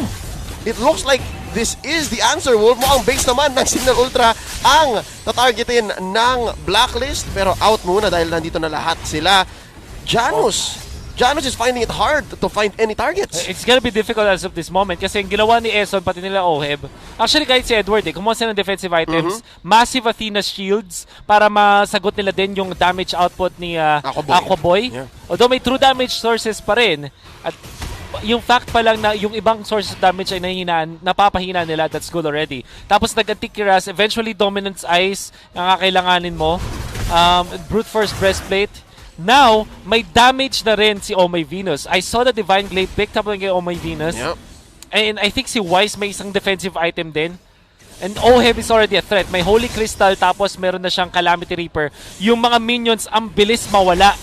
Tapos, pag nag-dive din siya sa may backlines, mahirapan ng Signal Ultra. Hold up, here we go. May isang siege minion. Eson! Ang Signal. Nice Fatal Links, mga kaisa. Imba DJ down. Still no trades on the side of Ultra. Oheb! Aquaboy shut down from the backlines. Iisahin dito din ni Rhea. Down goes Venus. Buying some time. Is this enough? Janus is still here. Looking for some targets. Down goes Rhea. Naghahanap si Janus. Makikilin nila yung waves. Pero 4v2 ang laban dito. I think this is it, Wolf. I think it's over. Should be it. Yeah, Blacklist International with the comeback. Ending the series 2-0. This winning moment is brought to you by Head and Shoulders. Put your game face on and finally say goodbye to those awkward #HGG moments. Thanks to Head and Shoulders. 100% dandruff-free and itch-free. Now, mas mabango pa, kamuntikan ng makaisang Signal Ultra. At bago ma-itch a GG, ang side ng Blacklist International, sabi ni Oh My Venus, welcome to the Luya Express. I think yung game-winning play was that teleportation dun sa may mid lane after nilang mabugaw sa may mid lane yung Signal Ultra. At maintindihan mo kung bakit ang Signal Ultra ay tinry na tapusin yung laban doon sa base. Yeah. But Oheb, gumamit ang ganda ng Calamity Reaper na priority niya instead of the Truncheon. Yeah. In the mid-game, yun ang kinalalangan niya eh. In the mid-game, on the defense, yun ang clutch choice. I love it. The Blacklist International on a different level. Sabi nila, alam namin yung gusto nyong gawin at kaya nilang pigilan yon. Do take note, however, Signal Ultra, sobrang close. Yeah. I could have sworn kaya nilang tapusin, but it's just that wala sila nung composure na meron ng Blacklist International para tapusin yung laban na yun. And we did see the comeback potential via the shutdown gold. We'll see exactly what went down. I-explain to ni Midnight on the analyst stand. Mission impossible ang nangyari dito for Blacklist International as they break their own code. Nakita naman natin na Signal Ultra, they had this idea against Blacklist na laruin natin kung ano yung nilalaro ng Blacklist. Pero the Queen and her agents have prevailed. Welcome back to The Understand. My name is Midnight and ating i-breakdown kung paano naka-comeback or naka-bounce back ang Blacklist International dun sa game na yon. Tignan muna natin yung post-game stats. Nahatid sa atin ng Smart, the official tournament telco partner of MPL. Free to game great with Smart, free games for all. If you're gonna look at the lineup of Signal Ultra, napaka-importanting presence dito is yung Estes, the Popan Kupa, and the Harit. Why is that? These three heroes are really key against Blacklist International. Yung first pick Estes, it's not opening up a lot of potential picks here for Blacklist. And it's good against the upcoming picks din ng Blacklist International. So Signal Ultra, medyo telegraph nila dito yung draft ng Blacklist. And napakaganda rin nung insertion ng Harit sa lineup ng Signal Ultra kasi alam nila na wala na yung Ranger, so YSS na lang ilalaroin ni Wise dito. So essentially, nakuha nila yung mga picks na gusto nila makuha against dun sa mga palabas na picks ng Blacklist International. Essentially, para silang outdrafted dito. No? Pero syempre, the draft does not tell us the whole story as makikita natin mamaya sa ating highlights kung paano ba nangyari yung turnaround dito for Blacklist International. Pero bago lahat, check nyo muna yung live watching rewards natin. Scan nyo yung QR code na magpa-pop up sa screen natin and fill upan nyo yung form para may chance kayo manalo ng in-game rewards na ang worth ay 599 diamonds. Again, check nyo yung lalabas dito sa screen natin, yung live watching rewards. There's a QR code and the website. Fill upan nyo yung form and if you're one of the first 30,000 entries, may mananalo kayo ng in-game rewards na skin worth of 599 diamonds. So, fill upan nyo na yan guys. Bilisan nyo na hanggat maaga pa. Fill upan nyo na again, inuulit ko, fill upan nyo na, okay? So moving back to Blacklist International, no, panoorin natin kung paano nila sinira yung sarili nilang code, no? Meron silang mission dito, should they choose to accept it, is to break their own playstyle and yung code. Tingnan natin kung paano binalikan ng Blacklist International ang Signal Ultra dito sa ating game highlights na hatid sa atin ng Smart, the official tournament telco partner of MPL. Free to game great with Smart, free games for all. Signal Ultra, sila yung nakakapag-establish ng dominance earlier on because of the presence of the Popol and Kupa. Tapos, countered pa sila ng Harit. If you think about it, yung lineup ng Blacklist International, there are 3 heroes on their side na kina-counter ng Harit. No? Number 1 is the YSS, number 2 is the Alice, and number 3 is the Atlas. Kasi naka-purify siya rito and superior yung mobility ng Signal Ultra. Pakatong pa natin dyan yung presence ni Bruno sa lineup na to. So, immense objective pressure ang dala ng Signal Ultra against Blacklist International. Kaya parang nakita natin na Blacklist hindi sila nakahinga nung early game. Sunod-sunod yung pag-take ng objectives ng Signal Ultra. And pagdating kasi sa team fight, hindi natatakot ang Signal Ultra dito kasi nga sila yung superior because of the Yuzong and the Harit. Actually, yung Yuzong naging malaking problema din to for Wise kasi YSS versus Yuzong, it's not happy to play YSS against this matchup, no? Janus, nag-snowball din siya rito with the Bruno. So, nakuha ng Signal Ultra lahat ng pwede nilang kunin ng early game. Pero, the immaculate defense from Blacklist International started with Eson pulling off a very good ulti onto 2 heroes. No? Nakakuha sila ng kill na fend off nila yung Signal Ultra from pushing. And second time around, Signal Ultra, sabi nila, sige, try natin ulit.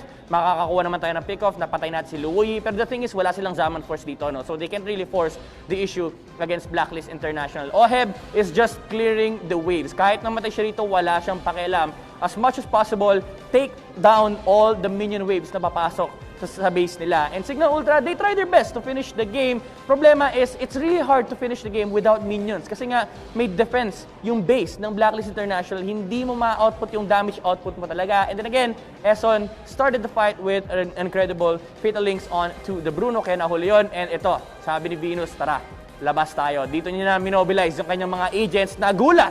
Actually, si Estes dito, no, napatay kagad si Imba DJ. And this is where things started going south for Signal Ultra kasi Blacklist International, even though pantay naman sila ng late game potential, it's just that yung chasing potential and yung team fight presence ng Atlas at ng Luoyi, maximum, kumaga peak performance na for the side of Blacklist International. And I really like Blacklist playstyle dito, no? Hindi sila nagle-let go ng momentum. Nung naramdaman na nila na sila yung nasa lead o sila na yung nasa driver's seat, no? Isa-isa na nilang pinipitas yung Signal Ultra. No hesitation. Kapag may nakita silang tao sa harap nila, ginugo agad nila. Kasi as much as possible, they don't want Signal Ultra to be grouped up and prepared for the team fight. Props to Oheb actually, no, for pulling off these team fights for Blacklist International. Kapag wala ng team fight presence, si Atlas, or kapag kailangan muna ng team fight, si Oheb lagi yung maaasahan ng Blacklist International. And ito naman kasi yung playstyle talaga ni Oheb. Gustong-gusto niya nag-i-initiate for his teammates. Even using the flicker, no, para makalabas. And ginagamit niya rin yung perfect timing ng truncheon niya. And Blacklist International then prevailed against Signal Ultra. MVP of that game brought to us by Smart, the official tournament telco partner of MPL. Break through your own limits, rise above, and be free to game great with free games for all. The Atlas of Eson. Actually, napakaganda yung idea as to why they picked the Atlas. It's a bypass against the Popol and Kupa and the Harit. Although medyo counter, no? Medyo counter naman talaga si Harit kay Atlas. Pero the thing is, as much as possible, they just want a hero that can bypass the team fight of Signal Ultra para kapag nakapag-set up sila, ang daming follow-up. May Benedetta, may Alice, and may YSS pa. So Blacklist International just utilized the hero to its maximum potential on the back of Eson's performance. Napakalupit actually ng binigay sa atin ng mga teams natin. And I'm excited for more games today. Pero that's it for the first series. Balik muna tayo sa ating mga casters. Maraming salamat, Midnight, explaining exactly how Blacklist International turned it around. The first few moments of that game, parang all signal nagets nila Pero sabi nga ni Midnight, yung hero ni Eson, yung Atlas, yun ang naging insurance policy ng Blacklist para pagdating ng late game, yun nga feeling ko ina-expect talaga nila That was the only way. That was the only way. The fatal links, kung maalala natin, parang yung first 10 minutes, parang wala di ba? Kahit isa lang. Pero towards the jungle of Signal Ultra sa may baba, doon na yun I think at a certain point in that game, sinabi natin na pwedeng pa rin kumuha ng late game potential yung side ng Blacklist International. Darating sa point na ma-force na lang yung Purify, ma-force yung pwestuhan, and eventually makakita tayo ng magandang Fatal Links. And Oheb, mahihirapan siya sa Harit at the first few minutes. But pagdating ng late game, nakita mo naman, sobrang effective ng kanyang burst damage potential. Yep. Ladies and gentlemen, MPL Philippines Season 7 is presented by Smart, the official tournament telco partner of the MPL. Free to game great with Smart, free games for all, and this is all under the supervision and regulation of the Games and Amusement Board. The Animals at your service, naglilingkod. Maraming salamat po sa pagtangkilik ng game na ito. Sa susunod na matchup, abangan kami pa rin ang magiging shoutcasters niyo. Once more, ako si Leo, kasama ko dito si Wolf. We'll be right back after a quick break.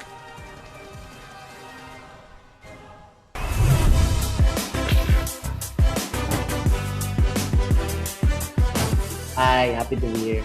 Hi guys! Hi Madam Mara and hi Sir Wolf, and this is Omlet, the mid laner and the captain of Blacklist International. Bakit ang pogi mo, Chuck, no? Nag-skincare na ngayon to.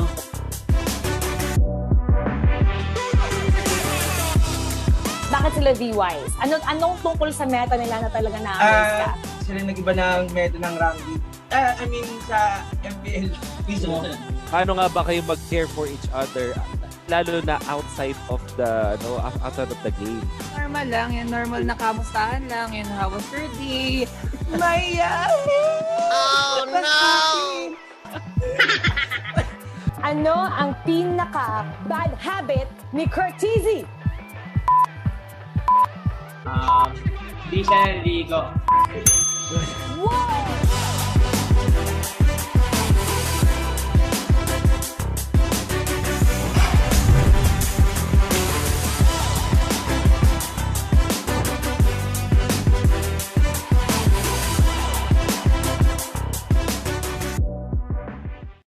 Welcome to the Giga Life. Your passions, your stories, your life. Simplified with just one app. This is the future. The Giga Life in just one tap. Experience more Giga moments when you make the smart choice. With the Philippines' fastest mobile data network. How do I know it's T1? Simple, smart, ako.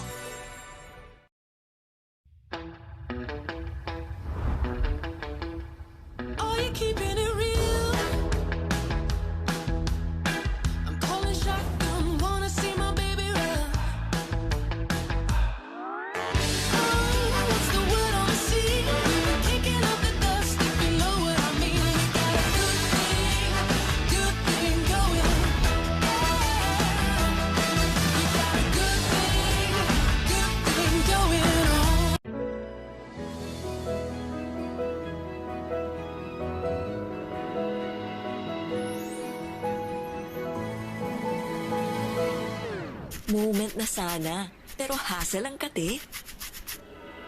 Yung kati na yan, dahil sa dandruff yan. You need Head & Shoulders. Unlike beauty shampoos, tanggal ang dandruff that causes kati. No more hassle sa moment. Goodbye na sa kati, dahil 100% dandruff-free ka.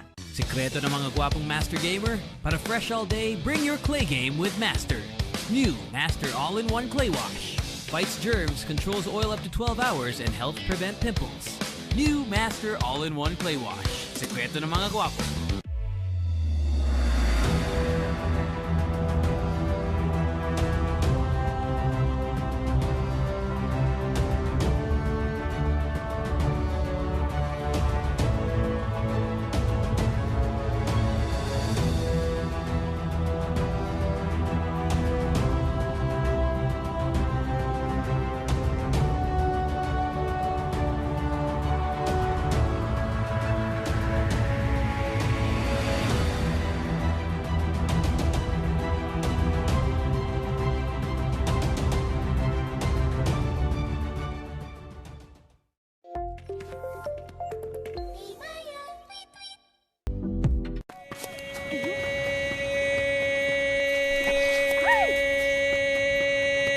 Express your online business.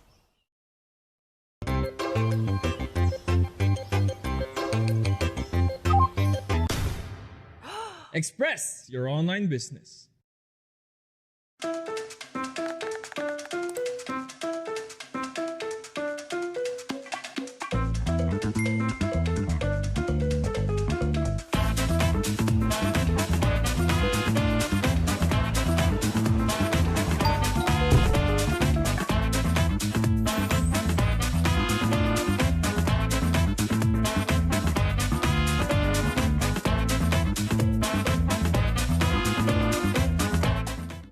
When you look inside a JanSport backpack, you see a story that started in 1967. And since then, our mission has expanded to helping protect our environment for future generations to enjoy.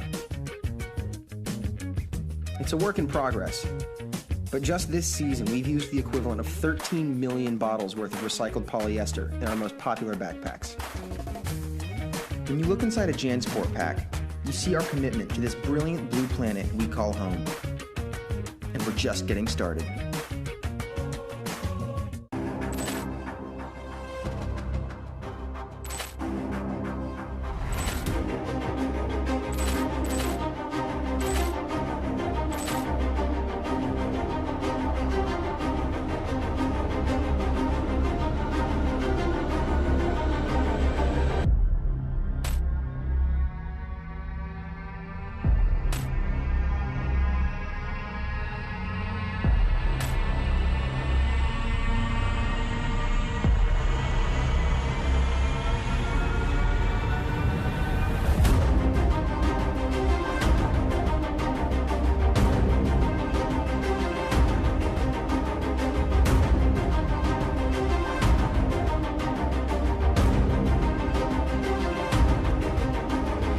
Nature is our ally, not our enemy. We rely on nature as our life support system. We are all connected. This is our opportunity for a new balance with nature. It's time to step up our game for conservation. Let's gather for a team fight. There's no other option. This is our end game. We could be the last generation to save the world. Together we can protect and conserve species and their habitat. Because together, anything is possible. Victory, victory, victory, victory, victory for nature. Together, together, together, together, together, possible.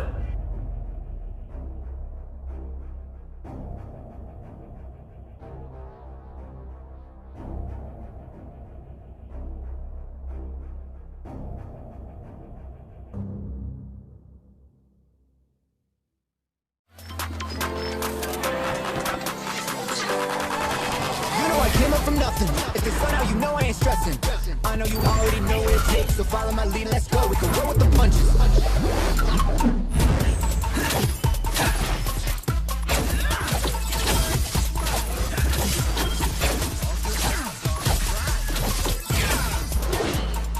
Don't listen to music, feel it.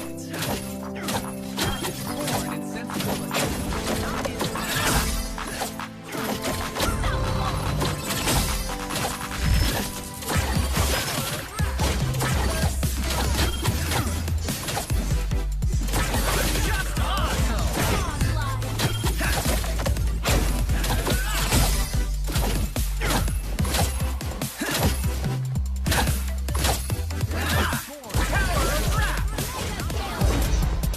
I rap, therefore I am.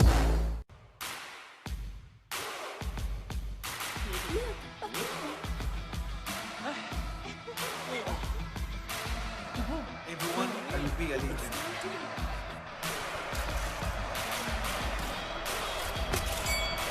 I must win.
Nagbabalik ang Mpl-Philippines Season 7 presented by Smart, the official tournament telco partner of the Mpl. Free to game great with Smart, free games for all. Nakasali na ba kayo sa ating mythical raffle draw? May makikita kayong QR code just right over here. Punta kayo doon para masagot ang ating quiz kung saan pwede kayong manalo ng mga papremyo at mamaya mag-a-announce ako ng mga winners para dyan. Sana isa kayo doon. And we also have our live watching rewards.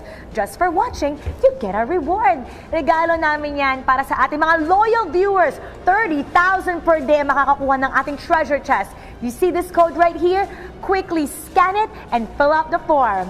Mpl-Philippines Season 7 is presented by Smart, the official tournament telco partner of the Mpl. Break through your own limits, rise above, and be free to game great with free games for all. Get 1 gig a day for Mobile Legends, Facebook Gaming, and more, plus 1 gig a day for 7 days. Just dial *123# and download the GigaLife app and choose free games. Ako po si Mara Aquino at makakasama ko ngayon dito sa panel. Once again, ang inyong paborito si Midnight and ang ating first series shoutcaster, si Womi. Welcome to the panel, Womi.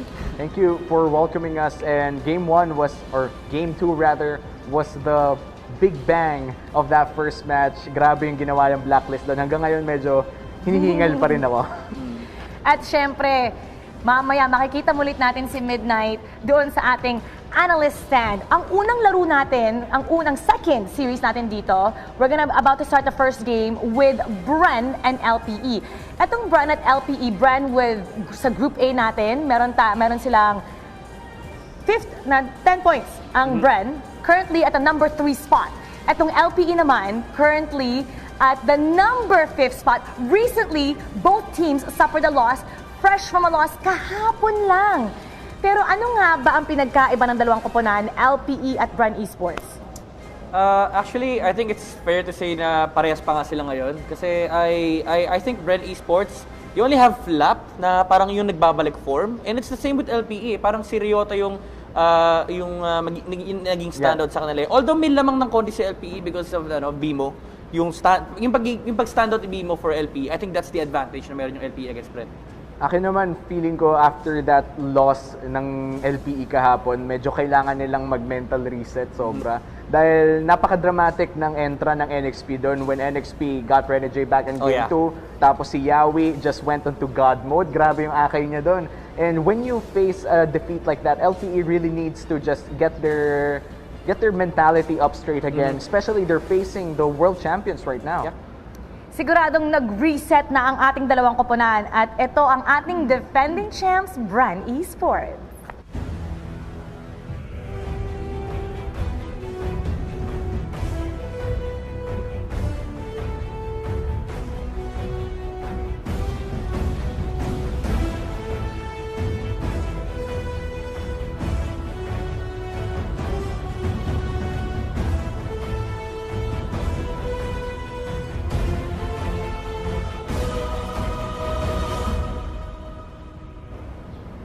Ang Bren Esports, nimulan nila ang ating Season 7 3-game losing streak, but binawi nila with a 3-game win streak. Pero nahinto ito kahapon, but they still have a chance to end Week 4 on a high note. How will they do that? I think with all redemption arcs, kailangan mo talaga mag-step up. And again, nasabi ko nga kanina, si Top PZ pa lang yung nakikita ko nag-step up, no? Kasi si Few, he's been very consistent eh. So parang, alam mo, pwede mo na tanggalin sa equation si Few kasi lagi namang Few is Few.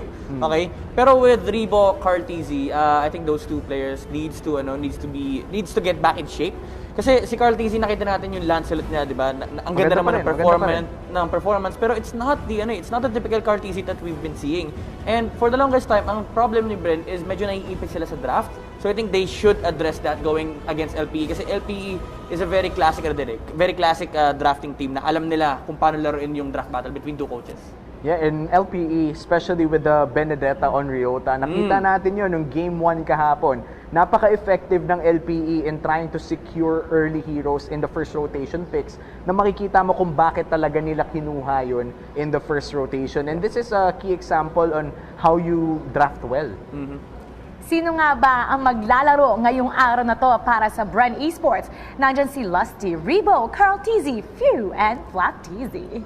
I think this lineup, again, all-star, talagang literal na all 5 positions, you have 5 of the best mechanical players out there. No? Si Carl Tizzy, undoubtedly, siya talaga yung main jungler ng Pilipinas. No? Actually, ng buong mundo na nga eh. Buong mundo. So, there's the presence of the skill. No? Again, they're in a professional setting. Iba ang level kasi ng professional gameplay. You have to understand that there are multiple drafts that goes up against each other. And for the longest time, Bren Esports, I think their issue is that they can't close the game, not because of their playstyle, but because of the draft. So again, medyo ano pa rin eh, naglilin towards pa rin ako dun sa yung laro ng Bren, napakaganda, although needs a little fixing, pero yung draft talaga para sa akin. Yung draft talaga tinitignan ko para sa Bren Esports. Makakalaban ng Bren ang isang koponan that's currently number 5 sa ating Group B standings. And they need today's win to strengthen their playoffs hope. Ito ang Laos Playbook Esports.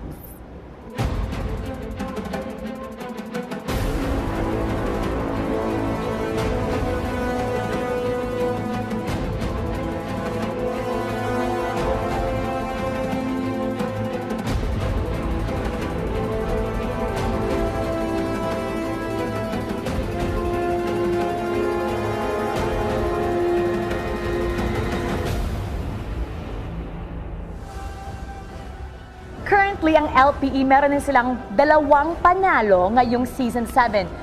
Womi, do you think they can pull off an upset against our defending champs? I feel that they could. Kung titignan natin ang laro ng Bren Esports ngayon, as you said, Midnight, hindi pa sila bumabalik sa form na talagang kinakatakutan ng lahat ng tao. But for LPE, that's pretty much the same. Only Ryota and Bimo are the notable players right now based on the current games that they have in Season 7. But based on the things that we've seen from LPE, I think one more person that has to step up in this scenario would be Aspect. Oh, yeah. If Aspect were able to step up in this series, matatapatan niya si Carl Tizzy na wala pa sa form and eventually try to get that upset win. Sino nga ba ang magse-step up today mula sa LPE? Ito ang ating lineup: Jake the Dog, Aspect, Arvs, Priota, and Bimo. Yeah, honestly, you address the elephant in the room. No? Aspect's performance has been really shaky. May mga games tayo nakita na medyo okay naman siya, specifically against NXP. Game 1, Game 2, he did well, pero natalo sila ng Game 2 because they lost sight of objectives. Pero yung mga past performance, naalala natin yung Roger, diba? Yung 0-8. We always go back to that instance na even though it's a hard Roger game, most junglers would not succumb to that kind of pressure. So I think dito lumalabas yung ito yung sinasabi nating rookie, 'di ba? Yung rookie experience na parang hindi pa enough yung matches na meron sila sa professional setting. So ang hirap pang mag-bounce back. Pero I think with the performance na nakita natin kahapon against NXP, yung composure medyo nakikita na natin. It's just that they have to be more consistent kasi sayang yung buhat factor na meron sila. Nandiyan si Bimo, nandiyan si Arvs, napakalaki sana ng pressure na ina-amount ng LPE against any other teams. Pero kailangan lang talaga mag-step up ni Aspect. And buti na address mo yan dahil as I said and as you said, if Aspect were to step up, yun na yung kumbaga three-headed dragon na yun eh. Ngayon kulang sila ng ulo. Yeah. The moment they get that third head in their three-headed dragon setup, makikita na natin kung ano ba talaga ang laro ng LPE. So right now, all eyes on Aspect. Hopefully, matapatan niya si Carl Tizzy mamaya sa match natin. This match is between MPL rookies and MPL defending champs, and this head-to-head is brought to you by Oppo A94. Experience gaming at full speed with the all-new Oppo A94. Get yours now for only 13,999 pesos. Ito ang ating game story for today. Experience versus youth. Mapapakita kaya ng Bren Esports ang kanilang dominance and experience dito sa ating sere na to kontra sa bagong koponan that really is aiming to make a name for themselves and they want to rise in our standings? Ito yung actually sobrang hirap ito for LPE kasi sinabi na nga natin youth against experience, and if you have experienced players, even if you're even if you're facing the best team, nandiyan pa rin yung composure. LPE, you're now facing the world champions. Kahit pa sabihin natin losing streak si Bren dito, you're still facing Carl Tizzy, you're still facing Rebo. So kakabahan talaga yung mga players dyan. So you have players like Arvs, Ryota, Aspect na kailangan pong pakalmahin ng coach nila. But I don't think na kaya naman nilang gawin yun kasi they have Coach Panda naman. And Panda has been known by the community to be a very consistent coach, in terms of in-game and outside the game perspective. Lalo na, naging coach sa Cebol. So makikita natin dito kung paano nga ba mag-a-adjust ng LPE sa Bren. Ito ang ating statistics. Ikumpara natin ang mga numero ng Bren Esports and LPE. Well, looking at the stats right now, it's quite obvious na lamang ang Bren in every category possible here. Kung titignan natin, lamang na lamang sila in terms of KDA as well. Malaking difference yan. But these are numbers. Ito, hindi nagsisinungaling ang mga numero. But at the end of the day, these numbers could be deceptive as well. Pwede mong sabihin na yung LPE mas mababa ng ganitong category, pero hindi ibig sabihin nun that happens every game because every game is different. This is a short average of what they do inside the game. The numbers don't lie, but you still need to watch out for the execution the moment game time starts. When game time starts, magpapakitang gilas talaga itong dalawang kumanan. But who will be head and shoulders above this competition? Put your game face on and finally say goodbye to those awkward #itch-a-GG moment thanks to Head and Shoulders. 100% dandruff-free and itch-free. Now, max mabango pa. Ito ang team key players mula sa Bren Esports, Carl TZ, Few, and Flap TZ. Well, yan naman yung sinabi natin kanina, yung 3 pillars ng Bren Esports, Flap TZ, Few, and Carl TZ. These 3 players, they're what composes Bren. Ito yung literal na kapag okay yung game nila, dominant ng 3 player to, hands down.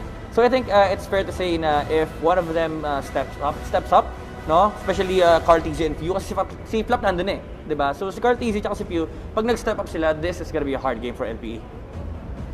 At ito naman mula sa LPE, syempre, hindi sila magpapahuli. Ito yung mga team key players nila, Aspect, Drake the Dog, and Ryota. Well, looking at these 3 players, ang kailangan nating tignan talaga si Ryota dahil yung Benedetta pick talaga nila on the hands of Ryota is very dominant. And si Ryota pa lang pinag-uusapan natin dito. They have other talented players as well. But then again, it seems like they can't channel that talent yet. And hopefully in this game, makita na natin doon. Ryota will be the catalyst, but the others need to keep up. Ipagtabi natin ang ating mga manlalaro, and these future players will do all they can para hindi ma-GG. Bring your clay game with the new Master All-in-One Clay Wash. Sikreto ng mga gwapo. Flap, TZ, and Ryota, yun talagang lagi nating binabanggit itong dalawang to, pinagtabi. Yeah, alam mo, ito yung super interesting actually sa matchup na to, no? We've said before, I've said before na lesser form ng Bren yung LPE, no? It's just that Bren Esports does everything better. Pero there's a stark difference with how their offlane plays their game. Si Flap TZ, sa kanya nagro-rotate ang Bren Esports. Come level 4, turtle timing, dun pupunta yung Bren. Sa LPE, baliktad. Si Ryota yung umaalis ng lane niya. So dun natin siguro makikita yung difference between the playstyle of these two teams. Yeah. Ngayon, makikita naman natin ang ating laning prediction. Eto na ang mapa natin ngayon. Well, nakita naman na natin na Flap TZ tsaka Ryota talaga yung papanoorin natin dito. And buti nabanggit mo yung key difference nila in how they play their rotations because this is gonna be very important to take note of. Yung ginagawa ni Flap TZ na sa kanya pumupunta, which means binibigyan siya ng kapangyarihan ng team niya na bumuhat. Meanwhile for Ryota, siya naman yung nagbibigay ng kapangyarihan sa team niya na bumuhat. So it's still gonna be a rock paper scissors scenario for these two teams. They're very similar, pero kailangan mag blow by blow sila doon sa offlane na yun. Eto na, youth versus experience. Sino ang may mas malakas na kapangyarihan? Bren Esports versus Laos Playbook Esports. Bakbaka na, Shotcasters, pasok! Maraming salamat Mara Aquino and as well Midnight and Uwami. Sa inyong lingkod muli kami ang The Animals bringing you the second series of the day, Bren Esports versus LPE. MPL Philippines Season 7 is presented by Smart, the official tournament telco partner of the MPL. Free game great with Smart, free games for all. Sa inyong lingkod, ako nga pala si Leo. Kasama ko si Wolf and both of these teams galing sa talo. Tough loss for sure para sa Bren Esports kasi yung Bren Esports ngayon pa lang sila paangat tapos biglang na-stop sila kahapon and that's also true with LPE. Look at how they will recover in this best of 3. As we continue to deal with the COVID-19 pandemic, we encourage everyone to follow the government's health and safety protocols. This includes practicing social distancing, wearing of face masks and face shields, sanitizing, proper hand washing, and staying at home as much as possible. Let's all do our part to stay safe and help stop COVID-19. Eto na, nagsimula na ang ating draft. Laos Playbook Esports gonna be on the play. Bren Esports gonna answer back. Who will make the smart choices in the draft? Catch it next. Brought to you by Smart, the official tournament telco partner of the MPL. Free game great with Smart. Free games for all. Unang ban ng LPE. That's Selena, ang sagot ng Bren Esports. Johed na sa huli nating series, relatively hindi pinansin.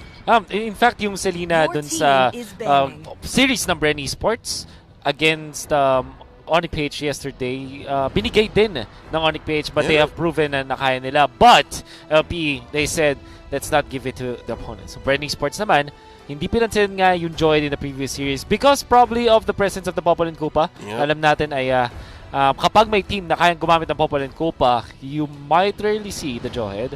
And then Bren Esports additionally, yung kanilang main Waterloo. Weakness. The weakness, the ankle, the heel pala, sorry. The Achilles heel ng Bren Esports, the Digi. Ang kryptonite na pinagbuburyo ni Coach Daki na bakit ayaw sa amin gumana pero yung pag-ibang team gumamit sa amin parang iba eh. LPE taken out the Paquito and the Benedetta already out of the equation. Sagot ng Bren Esports, ang huli nilang ban, the Matilda. Yeah, so available ang Uranus and your usual Rafaela Estes combo. LPE, known to really use the Benedetta as their first pick, pero parang may iba silang plano sa kanilang unang pick. Probably somewhere along the lines of Uranus, para dun sa kanilang side lanes, or something along the lines of Popol and Kupa. Pwede nga rin Eve the first pick, as Arvs is known to use yung heroes na mga ganong klase. Instead, Great? Sure, was that I heard? Oh, Eve nga. There's Eve. Yep. Shouldn't have doubted yourself there. Tama ka naman. Magandang first pick ang Eve. Popol and Kupa, maybe not so much. Popol and Kupa might have been too much of a risk. Sagot naman ng Bren Esports dito, lumabas pa rin ang lahat ng binanggit natin. Side laner, Uranus, and then of course, Popol and Kupa. Now, the Popol and Kupa, it's so strong na kahit na merong Eve, na parang sabihin nating tulad na rin ng Farsa na soft counter sa isa Popol and Kupa, you're willing to risk it. Ang problem kasi, yung Farsa kasi kaya mo talaga pigilan, pwede mong i-stun or anything. Pero with Eve, hindi mo siya pwedeng gamitan ng gano'n. Parang Popol and Kupa cannot counter the Eve. Pero yung Popol and Kupa can answer the Farsa.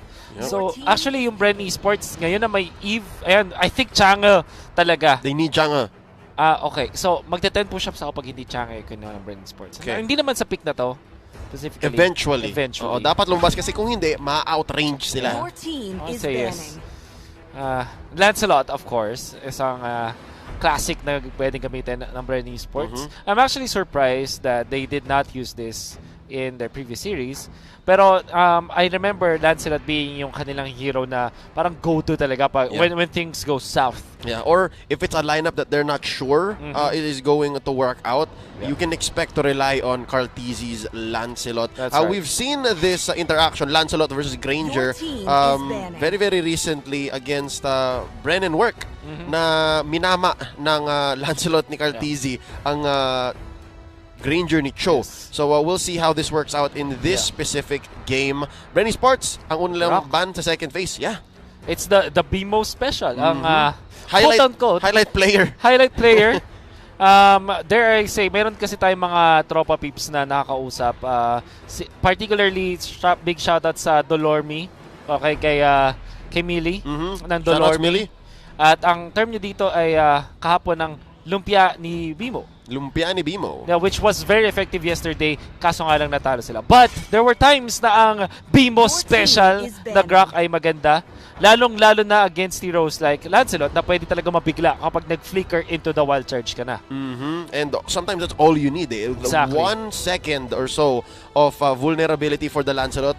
Direct shutdown for the core of Bren Esports. Bandito ng LPE, gonna be the Kagura, given na wala pang hero si Few, which is not completely true. Kasi kaya rin namang mag-post for Popol and Kupa ni Few. That's right. To questionable results, pero best respect still, the Kagura on Few. I agree. At pwede rin kasing mag-Kagura si Ribo. We also saw that before. There you go, side lane. Side lane. Yeah. Chang'e, I think you really need to ban if you're LPE. Your team is banning. Lalong-lalo na may presence ng Harith sa LPE. Merong every single hero that LPE has right now might struggle against that. Yep, I love Bren Esports, man. This is essentially taking what you learned immediately from the first series today na ginawa ni the Demolition Man Edward na Barats.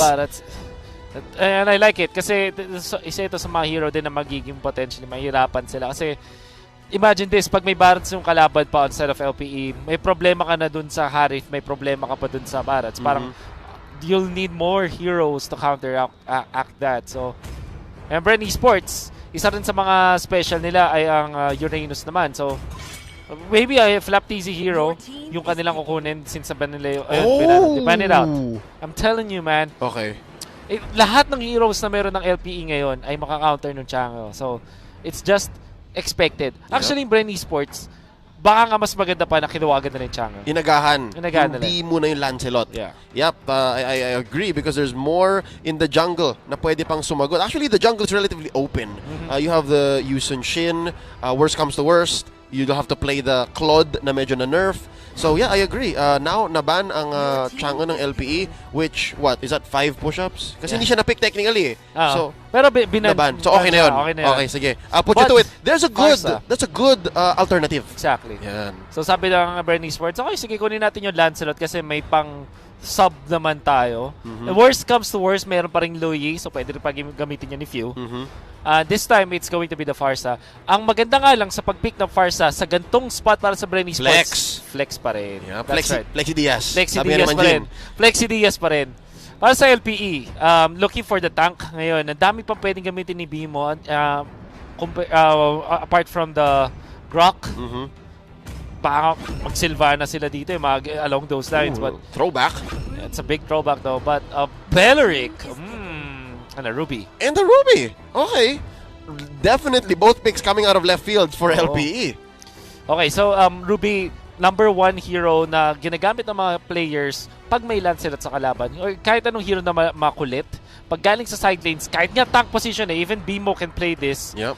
Actually, mas maganda yata na kay Bimo mapunta yung Ruby and the Beleric onto Ryota on the side lanes. Kind of answers. They still pick the Alice. Do take note, Leo, merong Beleric, merong Ruby, may Harith. Yep.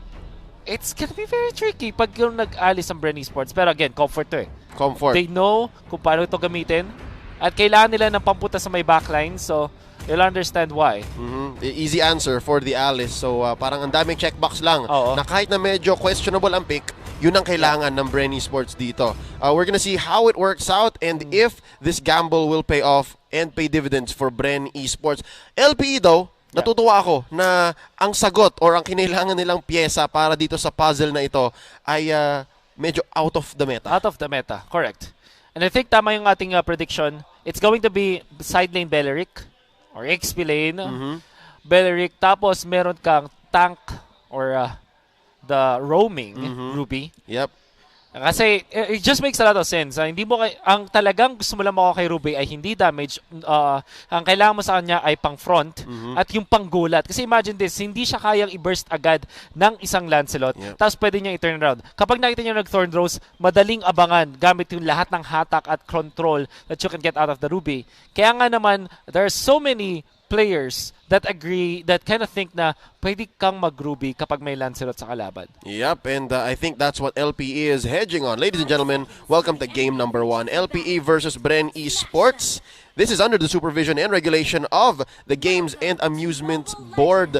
Bimo with the concussive blast dito. Actually, maganda ring treatment yan. Maganda ring counter dun sa Popol and Koopa. Yes. Na kung mahuli mo sa gitna yan, pwede niyang i-bait sa loob dito. Ang technically dalawang hero ni Lusty. And then from the side lanes, it's going to be the Uranus and the Beleric. So, pader laban sa puno. Love it. But nevertheless, parang sci-fi laban sa nature. Medieval fantasy, gano'n. Lord of the Rings. But kidding aside, magandang heroes ng Bren Esports in the mid lane. When it comes to their comfort, pati na rin yung mga pwede nilang gawin para ma-outspeed yung jungling ng LPE. Ang naging worry mo kasi dahil nag-Ruby ka, hindi ka ganun ka-bilis or ka-impactful into providing vision. Kasi imagine this is Popol and Koopa. Unanswered from LPE, madaling makapag-secure ng vision at ang pwede niyang gawin, nga naman, sabihin natin ang Harith ay mananalo sa 1v1 matchup against Alice. Pero pag naging 2v1, quote-unquote 3v1, I mean, matatalo ka talaga kahit kano kaganda yung matchup mo.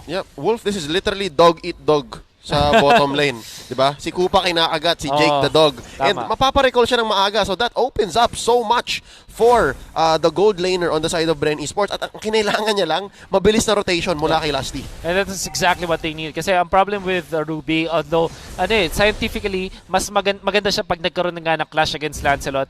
But at the same time, hindi nila mapipigilan yung pagda-jungle ni Lancelot. So sabi ni Carteezy, okay, sige, Kuya Lusty, Kuya Boards, pwede ka nang maglaboy dyan. At ang kanyang destination was the bottom lane.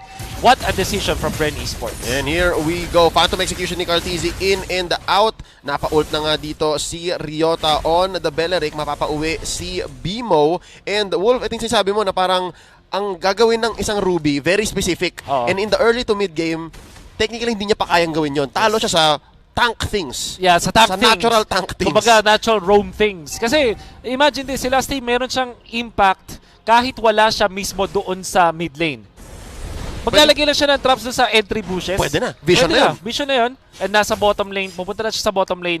At ang kailangan lang niyang gawin, tulungan ng 2 or 3 lanes or waves of minions si Rebo. Kapag nag-level 4 na, wala nang magagawa yung Harith doon sa Alice. Well, at least, you can still kill. But technically speaking, in theory, hindi mo na mapipigilan yung pag-clear at pag-farm ni Rebo. Yep, and here we go. First turtle of the game. Real world manipulation. Nailabas na dito ni Arvs. First blood. Ryota on Carteezy. Mapapali yun si Arvs. 1 hit na lang. Napatay pa ni Lusty to trade. 1-4-1. At hinahabol ni Flap si Aspect. Ryota, papauwi na rin. Nobody gets the turtle. Pero Wolf, do note, doon sa baba. Wait lang, hindi pa tapos. Hindi pa tapos. Flap-teezy gusto pa. Aspect looking low. Mapapabagsak ba? Nice use of the I'm offended Lusty. Mababawian dito, tipi-tipi pa. That's the punish that you can get. At ito rin yung, nakita nyo sa turtle fight, yun yung dahilan kung bakit na-amaze ako. Na-astonish ako sa Beleric pick and I thought it was amazing. Kasi it really answers the Lancelot. Many times in this particular game, yung kanyang root or yung kanyang ultimate, sobrang quote-unquote boss it if you're playing the Lancelot. Kasi hindi ka talaga makakapag-out dahil theoretically speaking, ang kailangan mo lang gawin ay mag-ulti kung ikaw ay Beleric at already na-shutdown mo na yung Lancelot. Magiging mahirap. Ang naging problem doon kay Flap-teezy, wala siyang execute, hindi siya nag-8G mindset. Kaya hindi niya nakakill. But of course, Purify mas maganda namang spell sa game na to. And I think he didn't even need to kill. Zoning yun. Zoning play yun. Kanila na yun eh. It just didn't come down to a lethal result. Now, real manipulation, linabas na dito ni Arvs. Zoning out the rest of Bren. Few. Pinapasabugan din dito si Arvs. Flap-teezy, buhay na buhay. Okay na okay. Umult si Ryota pero papabagsak siya dito. Sumabog. Rebo coming in with the burst from the Alice. Early game pa lang. May binubuga na. Oh, Lusty with the stun. Kinagat si Bimo. And Lusty, this did not end well for you kanina. Okay naman. He's alright. Natutunan niya. Nakita mo, Leo, and all the viewers out there, yung impact ng Beleric. Naghintay lang siya na pumasok si Carteezy para mag-pop na ultimate. So, nung round 1, bago sa turtle fight, nangyari is, nauna si Carteezy, tapos na-counter siya agad ni Ryota. Ang ginawa ni Carteezy, hindi agad siya lumaban dun sa round 2. Kaso, si Ryota, patient. Hintay talaga niya yung kanyang role, which is to just lock down Carteezy. It was difficult already. At mamaya makikita natin na kung may real-world manipulation, may drawing na gagawin ang LPE, makikip nila in place mga members ng Bren dahil dun sa ultimate ng isang Beleric. Superior zoning. Pero to si Few, meron din siyang sarili niya. Feathered Airstrike. Bimo takes a few hits. Taken down. That's -1 already. Umult dito si Ryota. Pinning down 3-4 members of Bren. Sama mo na yung aso ni Lusty. And finally, there's a turtle going over to Carteezy. Third time's the charm. Kita mo nung gano'ng pinapahirapan ng LPE ang Bren Esports. Pero yung Bren Esports naman, ang nangyari is mas maganda yung macro play nila. In fact, yung mga failed attempts ng Bren Esports students on Carteezy, nakapag-farm naman si Rebo. It eventually led to the burst coming through. Again, I think for Bren, it's not a question of execution eh. Talagang timing lang eh. Timing eh. I agree. The case for Ryota, using Wrath of Dryad, one time, big time yun eh. Sa Bren, their uptime is so high. Their uptime it's up to them kung i-engage sila. And right now, good use of the Feathered Airstrike, pinapasok muli ng Bren ang LP sa side nila. Sabi ng Bren, tumatapang kayo ah. Medyo delikado yan. We lost 2 out of 3 fights kanina, pero finally naka-turtle kami, and balik tayo. Neutral ulit. Neutral. Look at down bottom daw. Ang ganda. Because of the space bought by Bren. Definitely yung tulong ni Sti kay Rebo nag-pay off. Sobra-sobra. Kasi yung LPE, they cannot defend on the bottom lane kasi mayroon silang choice. Kailangan ba natin lumaban sa Turtle or i-defend yung bottom? Unfortunately, Turtle yung pinili ng LPE. Kaya eventually, yung mga little pokes ni Rebo nakakuha na ng Torre sa baba. Nice Oh play my God. by Flapteasy. Diversion roll ang ginawa. Tapos sabi niya, Kuya Few, Cap, to, lika, pasabugan mo to. But LPE, ever the wiser, hindi naman magpapahuli ng ganon. Nice pressure by LPE up top here. Pupush naman sa mid ang Bren. Good trade on both sides. A very good trade for LPE. Finally catching a break this time. Ginawa nila is finorce nila muna si Flapteasy out of the zone para wala mga defensive from Bren Esports. Without feathered airstrike, ang hirap din mag-defend if you're Bren Esports. Yep, so again, despite losing out on the Chang'e, magandang alternative ang Pharsa. Kahit na ba napa 10 push-up si Wolf, sulit na sulit, alright? They're loving this. Currently sitting at about 3,000 gold ahead. This is another turtle being taken free. As free gets for Bren Esports. Now top lane ang magiging target nila. Flapteasy, nagpe-pay off ang pagpilit niya kay Ryota. Parang in isolation pa rin niya si Ryota. Parang sabi niya, tauhan mo ko. Pag di mo tinauhan, ipupush ko yung lane ninyo. Oo. And now, however, LPE says, okay, sige, masyado na nating hindi tinutulungan si Jake the Dog. Samahan na natin dito sa lane sa bottom. I like the fact that LPE is setting this up. Hindi sila nagpapakita. Pero kasi suspicious Bakit yung Harit ang confident bigla? Kanina pa nagta-turtle. Tapos ngayon bigla ang nagta-turtle, Astrata. Hindi yung turtle na turtle. Yep. Biglang may tao doon. Something is wrong. Oo, delegates. And I think, fair to say, alam naman ng LPE na hindi dapat nila ipilit yung ganung strategy. Dahil may trap si Lasty, may libreng face check si Flapteasy, and it's just not smart. So again, this is essentially LPE saying, wait lang, hanap tayo ng ibang lugar. Hanap tayo ng ibang galaw. Feathered airstrike dito, ilalabas na ni Few. Flapteasy trying to pin down one. I'm offended! Bimo finds one. A little too late on the damage comeback. Si Few masya-shutdown, pero that's 2 for 1 already. Zaman Force dito, ito ang gusto ni Jake the Dog, pero wala silang engage. Down goes Ryota. 2v4 ang laruan dito. Jake the Dog sa likod, papasabugin ni Rebo, and that's gonna be a wipeout. Double for the GOAT! My goodness, the positioning of Bren Esports, pati na rin timing sa pagpunta nila, yun yung nagbigay sa kanila ng pagkapanalo dun sa clash na yun. And Flapteasy will not be able to get a push, pero at least makapag-farm siya at makapag-cut ng minions. Maghahabol na naman yung LPE when it comes to the minion wave clear. At ang nangyaring clash was si Few, namatay siya pero nabato na niya yung buong combo niya. So it won't matter so much. Ngayon, yung timing din ng ultimate ni Jake the Dog, nag-favor pa sa side ng Bren Esports kasi doon na nakatalon si Rebo at dahil confined space yung pinaglabanan, naging sulit yung ultimate ni Pharsa pati na rin ni Alice. Look at that, Bimo, napigilan niya yung combo but already nabato na ni Pharsa. And Flapteasy, tignan mo yung positioning niya. Binlock niya yung Death Sonata. Tapos eventually Rebo took over with Karteezy. Karteezy eventually will be taken out here. Pero yung kapalit kasi, tingnan mo yung mga stun. Yung stun at yung AOE ni Rebo na sulit kasi confined area yung pinaglabanan ng LPE. Yep, that interview was brought to you by Oppo A94. Experience gaming at full speed with an Oppo A94. Get yours for only 13,999 pesos. Great breakdown, Wolf. Again, it's too late for Jake the Dog. Ang ganda sana nung engage. Kanya na yun, Zaman Force dun sa maliit na eskinita. Pero sabog na yung mga kampi niya. Too late. Tignan mo to. Casual Deadly Blade for the Popular Copa. Classic. Tapos I believe this is called the O-Mask. Which means na kayang-kaya niyang i-shutdown din si Jake the Dog. I think problem when you're the Harith, may nasasagot ka. You are okay when it comes to the laning against the Alice. But if you look at the Popular Copa, ang gano'n ka-disruptive yung mga extra stunts and knockups from that mask. Walang laban yung passive ni Harit na 45% resilience. Hold up! That! Here's an engagement. Nice pick-off onto Few. A little too confident there. Karteezy ngayon ang tatargetin ni Bimo. Looking for one. Bimo sumasagot ng kanyang sariling TP. Flapteasy and Rebo into the backline. Si Aspect ang papasabugan dito. Rebo gonna dive in. Rebo continuing the engage. Now, Ryota popping the Wrath of Dryad and that second skill. Out! Sabi ni Rebo, out! Bumagsak dito si Jake the Dog and si Bimo din naman.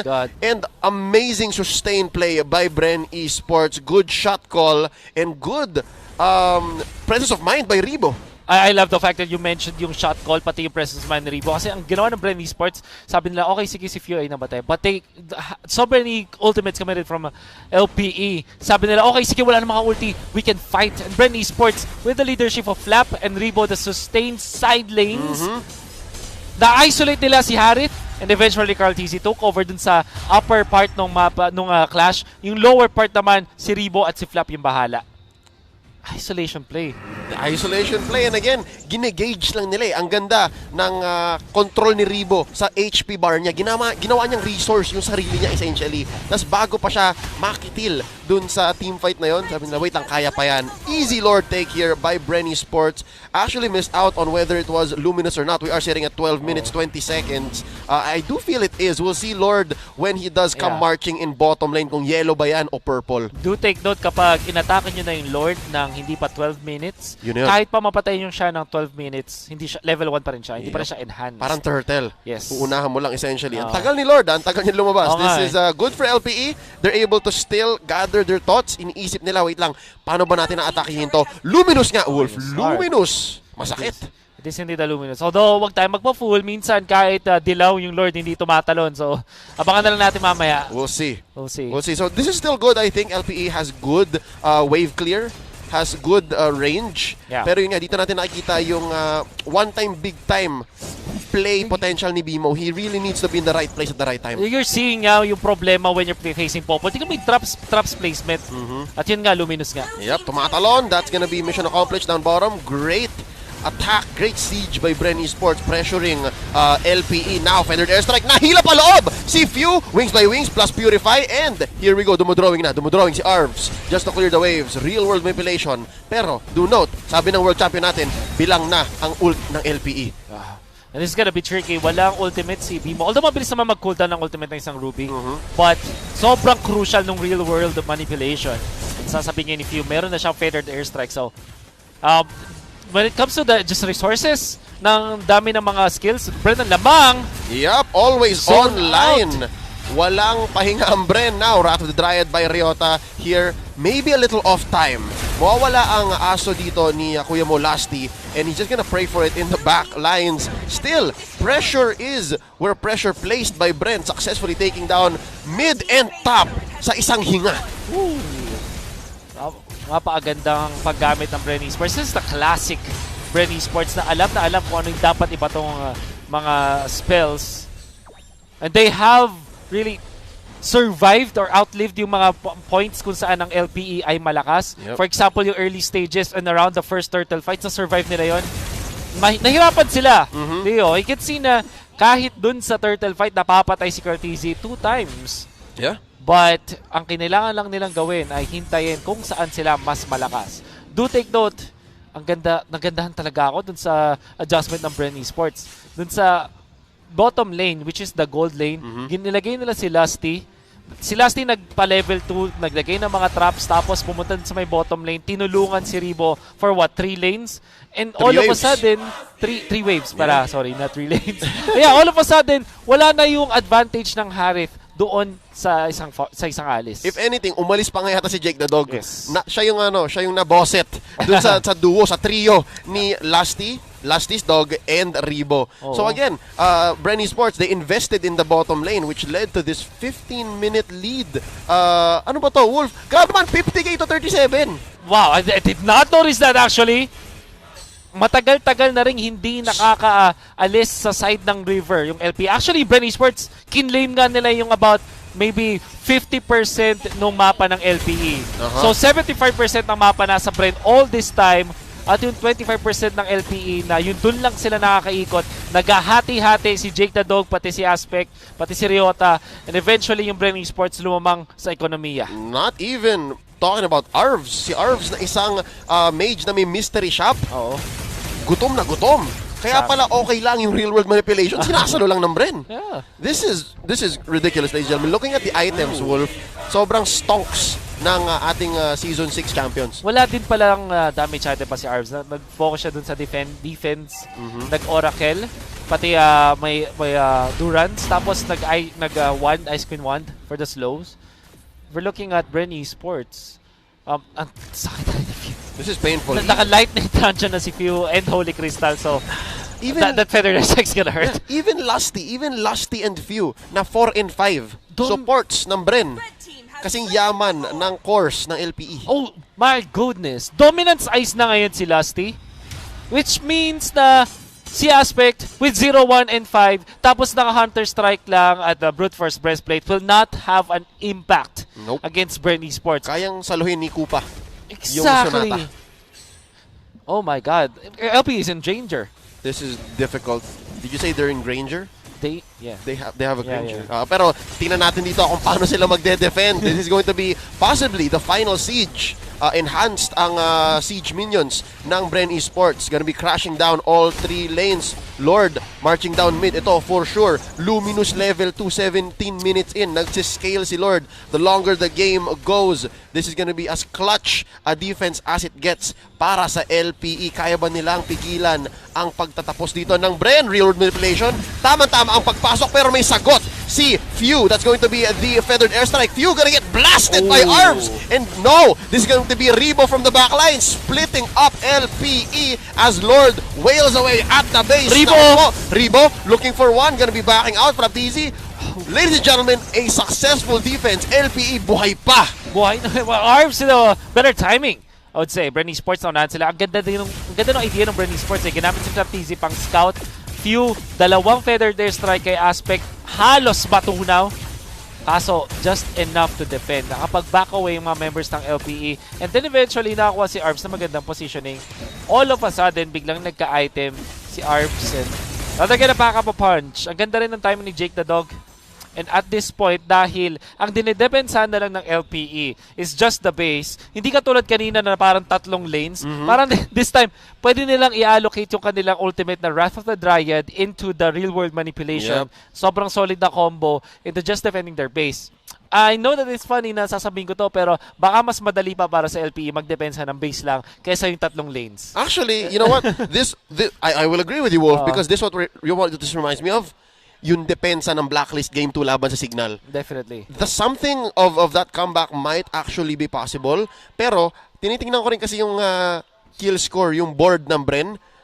Halo-halo eh. Lahat sila mga 2 kills, 3 kills lang. So, the shutdown gold might not be enough. Yeah, it will not be enough for sure. Ang kailangan kasi gawin ng LP dito, they need to make a play para makalabas sila sa base at eventually makapag-farm. Kailangan nila ng items kay Aspect for sure. Si Jake the Dog makakuha naturally ng items niya dahil ng gold lane at if I'm not mistaken, Mystery Shop din. So eventually makakuha siya ng item. Arms, wala masyadong problema. But they need items on Aspect at this moment. Kailangan ng more damage na side ng LPE. Yep. But they can defend. Ang ganda ng combo nila when it comes to defending. Yeah, they have the clear. So, kanina, naka-shutdown sila kay Few, pero yun nga, hindi napunta kay Aspect. Gutom ang Granger ni Aspect. But we'll see how... Oh, Wolf for the first time in a while in this 18-minute game. Siguro for the first time in 5-6 minutes, nakalabas ng base ng LPE. That's what they needed. Aspect, binibilisan na kanya pag-clear. You have to take note nga lang, ang Bren Esports may mataas na burst. At mas mayaman pa rin talaga ang Bren Esports. It's gonna be difficult. Bimo, naka-Haskell na ngayon. In fact, Bimo is gonna be really scary even in the late series game. Hindi dahil sa damage, pero dahil dun sa control. Yeah. So, kailangan ding respect yan ng Bren Esports. And also, ang mga minions ngayon ay nagdi-deal na lang ng 50% less damage sa base, sa mismong base building. So that means hindi na pwede dumepende ang Bren Esports sa mga minions lang. They really need to be the ones to hit the base eventually. So anong gusto kong sabihin? Kailangan makapag-wipe ng Bren Esports or at least 3, mapatay nila yung 3 na members ng LPE. Particularly si Arvs para matapos nila yung laban. But ang Bren Esports mas mataas ang map control. So ayan, Lusty, Malefic Roar. Oh, this means Lusty is going for the throat. Kung sino mang humarang, papatumbahin, kakagatin. That gives you armor penetration, raw damage output. So, almost buo na dito. Actually, hindi ako magulat kung diretso yung halberd to ni Kuya Molasti. So, double trancha na ngayon si Rebo, Lightning and the Winter One. At si Flap TC pala ay nag-all-in sa defense. Athenas, Brute Force, Oracle, pati na rin ang Antikyras. Yep. At Kailangan nila ng konting mana kaya may enchanted. Exactly. For the sustain. Sustain na mana, I mean. Malefic Roar on the aspect. It's important. If they... Oh! By the way, Leo, 20 minutes timing. Oh, here we go. So, every single death will have its death timer scaled up. Another reason kung bakit pwede mag-comeback. Mas potential na mga comebacks ngayon. Yeah, pick up, pick off. Pick off. Bawat pick off. A kill will be so important. Lalong-lalo na against Ren Esports. But, wow, okay, sobrang bilis. Yeah. What is this?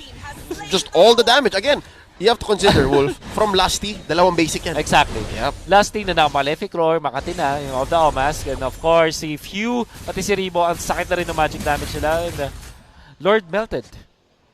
This is a Luminous Lord at 20 minutes. Yeah. 20-something. So, scales up, scales up. This is what's scary, no? Yung damage ng Bren, hindi mo mabubuan ng simple lang eh. It's physical, magic, across the board. Yeah. 50-50 almost.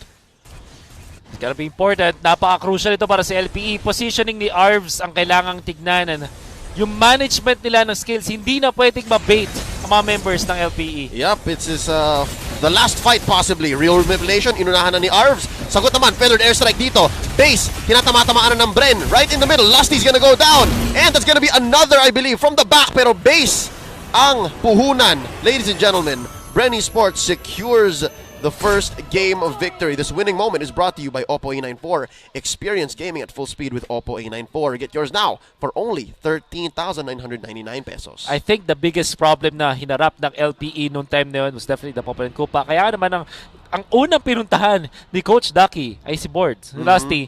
Kasi nga naman, bukod sa drafting perspective, ang ganda ng Popolan Kupa, pati adjustments ni Lusty. Si Lusty basically, sinagot niya lahat ng mga question marks sa pagkukulang ng lineup ng Bren. Kasi wala namang perfect draft eh. Yeah. LPE, with themselves, they drafted in a very good manner na may sagot sila sa pinakita ng Bren Sports. Kasi yung mga holes na yun ay final ni Lusty. Movement sa bottom lane para tulungan si Alice against the Harith. Eventually just erasing the advantage na meron si Harith. Tapos yung kanyang pwesto ng traps. And lastly, with Lusty, that Malefic Roar, I think sobrang solid. Sobrang solid na itemization ni Lusty. Yeah, I think Omask, Deadly Blade na casual, Malefic Roar, my God. I think Midnight's gonna tell us a little more about this. Explain niya kung bakit ganun nangyari dito sa Game 1. Midnight, pasok. Interesting draft idea for LPE, but at the end of the day, execution is what matters. Bren Esports, they pull off a win here against LPE. Welcome back to the Analyst Stand. My name is Midnight and ating i-breakdown paano tinalo ng Bren Esports ang LPE. Tignan muna natin yung post-game stats dito na hatid sa atin ng Smart, the official tournament telco partner of MPL. Free to game great with Smart, free games for all. Bren Esports, sila yung nakakuha ng early game, pero kahit paano naman, nahirapan sila pagdating sa mid-game, no? So, they needed to adjust the items here on their side. Very crucial actually yung item pickup dito ng Uranus at pati na rin ni Alice, the Blood Wings and the Immortality. Yung Immortality, syempre, kay Uranus yan, and yung Blood Wings for Rebo. This is to sustain the damage output na meron ng LPE dahil may Harit sa side nila. And speaking about the Harit, no, Bren Esports, they picked up the Alice even though nakita na nila yung Harit. The reason why they did that is that it's good against Eve and the Granger. It's too good to pass. Kumbaga, kahit talo sila sa matchup, no, sobrang hirap pa rin kasi palusutin ng Alice, no. Lalo kung ganito yung opportunity na nakikita nila, dalawang heroes yung maka-counter ng isang pick. So even though they saw the Harit, pinik pa rin nila yung Alice. Ang ginawa ng Bren Esports is in-adjust nila yung pressure nila. Instead of putting pressure with Cartesi, ang ginawa nila is tinulungan nila si Alice na lumamang against the Harit. Mamaya makikita natin yan, pero bago tayo mag-proceed sa ating highlights, check nyo muna yung ating live watching reward. So sa mga gusto manalo ng rewards dyan, scan nyo na yung QR code or punta kayo dito sa website natin, fill upan nyo yung form, and if you're one of the first 30,000 entries, and remember guys, 30,000, so bilisan nyo, makakakuha kayo ng reward, which is skin worth of 599 diamonds. So guys, bilisan nyo na, baka maubusan kayo ng slot dahil 30,000 lang yung makakakuha ng rewards natin. Punta na kayo sa website, fill upan nyo na yung form, and makakakuha kayo ng rewards. Okay, let's move on to the game highlights brought to us by Smart, the official tournament telco partner of MPL. Free to game great with Smart, free games for all. LPE and Bren Esports, nagkaroon ng war of attrition, no? Yung control sa turtle. Actually, napakatagal nito. And it looked like LPE was pulling off ahead dahil 2 beses na pitas si Carl TZ on the Lancelot and the specific part of the map. But the thing is, napipigilan din naman yung LPE by Flap TZ. No? Si Flap lang mag-isa, pinipigilan niya yung objective taking ng LPE. So hindi naging problema for Bren Esports to kasi nakakapag-free farm pa rin naman si Alice on the site. Again, uulit sila dito sa laban na to. They set up for the turtle play. Pero Flap TZ, still, the Superman that he is, sustaining the damage output of LPE and allowing Bren Esports to finally get an opportunity, a window of opportunity to go in. But once again, napitas na naman si Carl TZ on the Lancelot. Kudos to Bimo for playing Ruby fantastically well dito sa dito sa turtle fight na to. But nung time na okay, na-hit na natin yung spike natin, nandiyan yung damage from the Farsa and the damage from the Lancelot. Naramdaman ng LPE na parang na-delay na tayo dito and hindi na nakagalaw masyado yung Granger natin. Actually, very crucial to kasi they have an aggressive lineup din, no? They have an Eve, they have a Granger, and they have a Ruby. Pero Bren Esports, sila yung nagdidictate ng aggression against LPE. Ito, crucial actually, yung team fight na to. Very small mistake lang for Jake the Dog, no? Pero LPE, they needed to fight.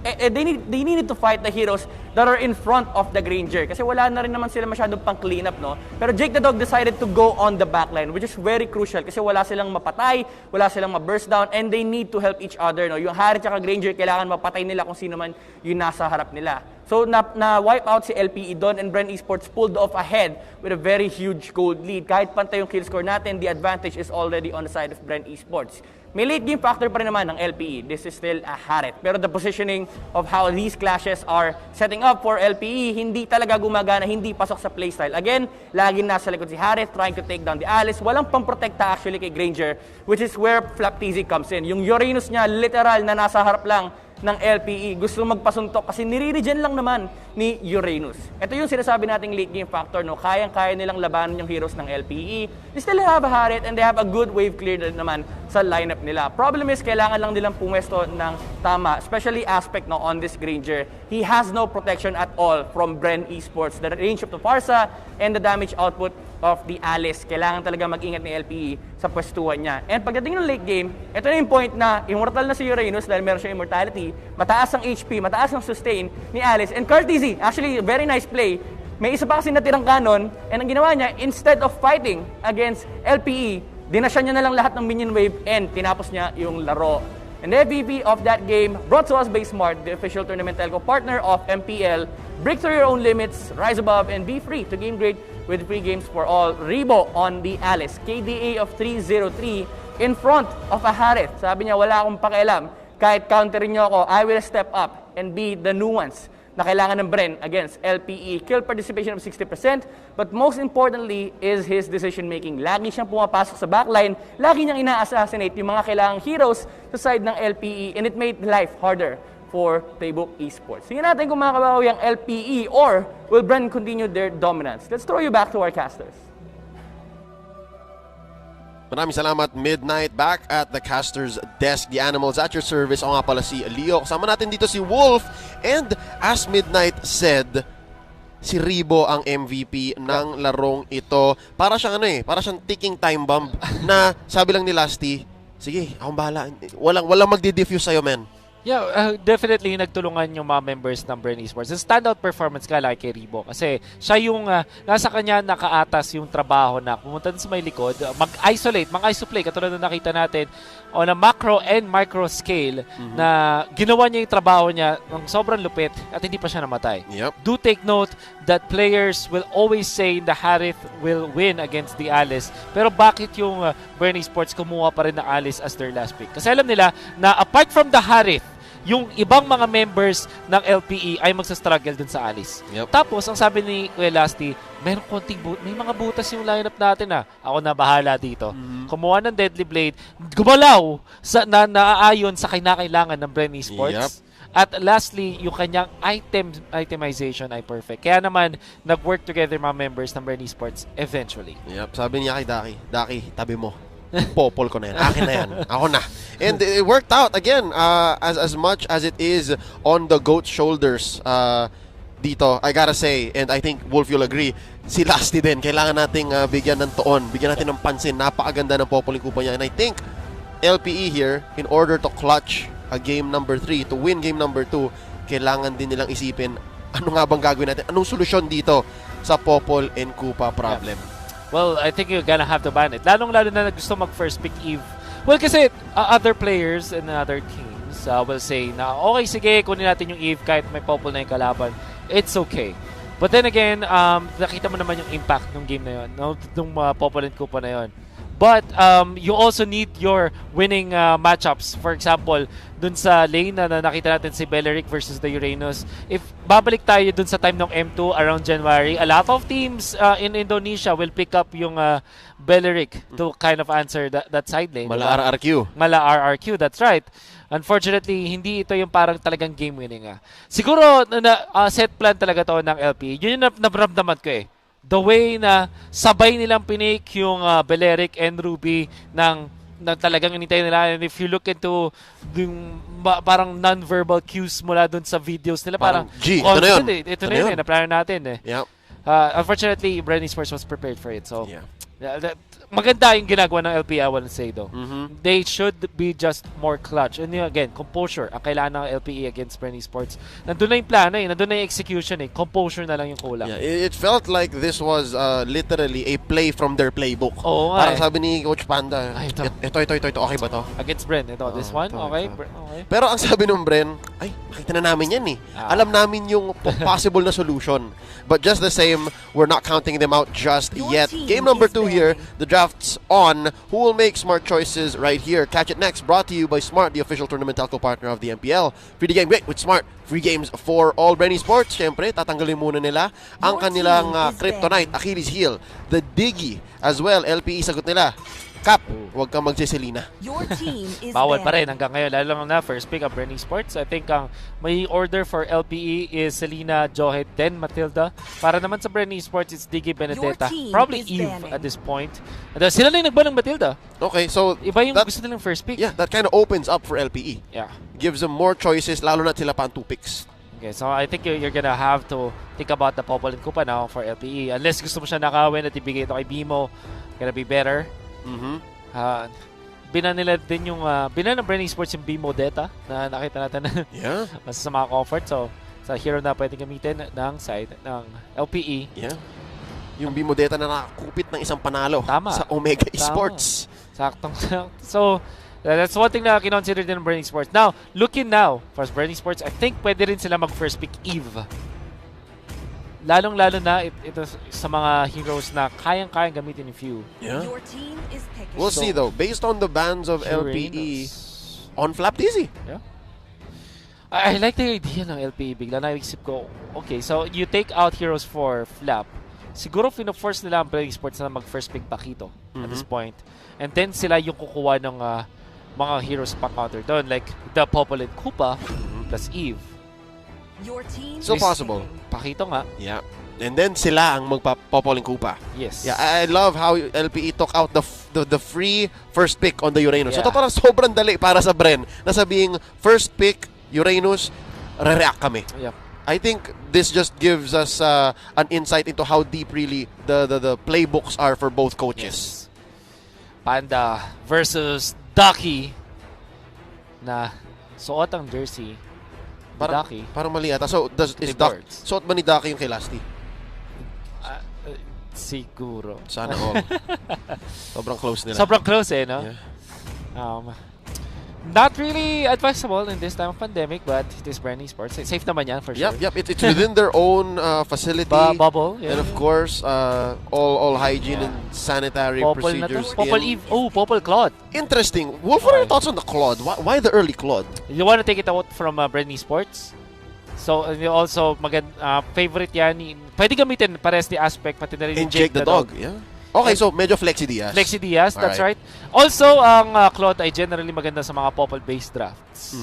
But Brenny Sports, I think they will pick up Lancelot once again. Yeah, I see how that's possible. It's rather safe as well. Yeah. Again, this is the idea, and yeah, you're right, Wolf. Again, nanostra mo. They're trading out for the Eve pick. Eve Lance, definitely pwedeng gamitin ng Brenny Sports. Back siya. Your team is picking. Okay. So they are already solving the Popol problem. Sinusolve na agad ng Bren Esports yung fact na may Popol sa side ng LPE by having both Pakito and Baksha. Parehas flex. Hindi natin alam kung sino magiging tank sa parehas na heroes na to. But at the same time, they also answer Popol. Tapos, well, Pakito does not answer Popol. Not directly. Not directly. Baksha, in a way, pwede. But at the same time, yung Baksha kasi tinuhong niya parehas na Popol, pati na rin yung Claude. Some people will argue na okay yung Baksha laban sa Claude. I'd say it's a wash. It's neutral. I wouldn't say it is completely bad. We'll still see again if this is a side lane Claude or a jungle Claude. But yeah, the Barats, I love it to answer the Pakito. Napakaganda ng Barats dito kami not from LPE. I liked also the fact that third pick ito.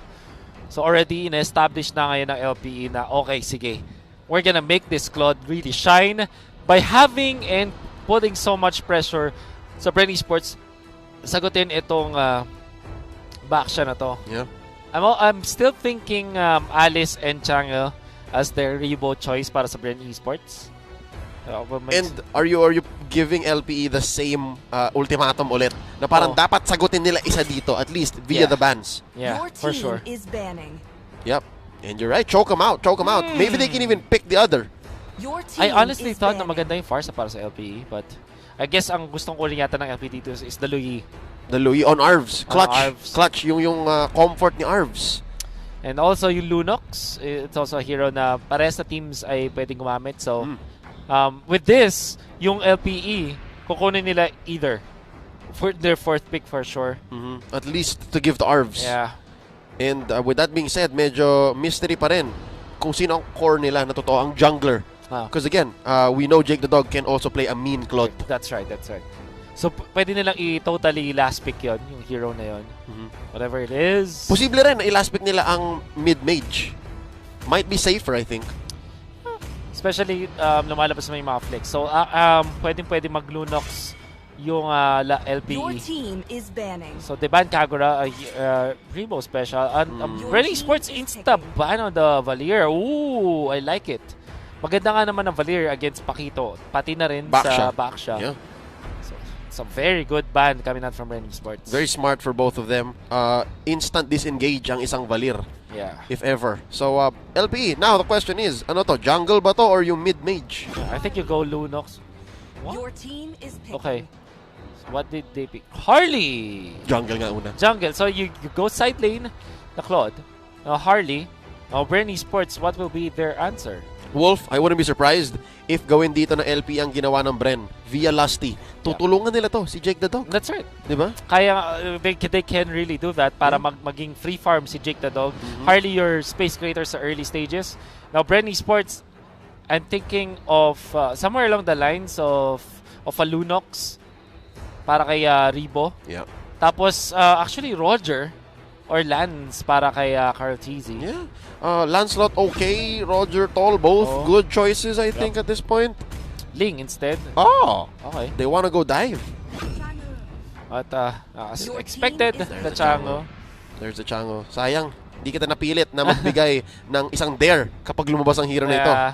But definitely, Chango, it makes a lot of sense. Solid. Super solid pickup.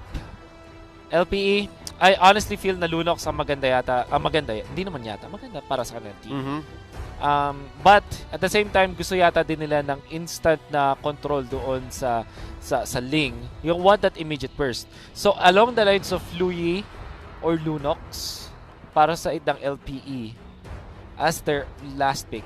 Or baka mag-go sila doon sa Sylvana route na ginagamit din ni Arvs. Yeah. Na pwede bang lockdown. Hold up. Kaja. It's neither. It's a combination. Merong lockdown ni Sylvana. Merong magic damage early on ni Louis and Lunox. I like it actually. This is interesting. I think the last time we saw Kaja was yesterday via Onyx Philippines. Yeah. What I do like about Kaja ay ito ang tinatawag natin na Kaja Harley combo na literally lista mo na. I cannot see a hero kahit yung Baksha hindi magsusurvive. Yeah. Because of the burst. Yeah. Early stages. At it also imposes yung threat doon sa Ling. Imagine this, yung Ling na hindi ka ganun ka-confident. Kasi may Kaja palagi na threatening against Bren Esports. I can see that. And again, as the Ling, ang dami mong kinakatakutan eh. Ma-welcome ka ni Detona, makagat ka ni Kupa, di ba? And mahila ka ng isang ibon. Ladies and gentlemen, I think LPE may have found an out here. They may have a free go at game number 3. Like it. It's possible, but Bren Esports, they also have quite comfortable picks. This is just like yung parang ginawa ng Bren Esports. Yun yung ginawa ng Bren Esports kahapon laban sa Mpl-Ph ng game number 1 ay yung ginagawa na ngayon ng LPE sa game number 2 ngayon. So, yun yung Harley na ang kaibahan nga lang is Bren Esports went for Bane instead of the Claude na alam natin yung Claude meron siyang way to finish the game. So this time, holistic approach coming out from LPE, napakarami nilang panghuli sa Ling.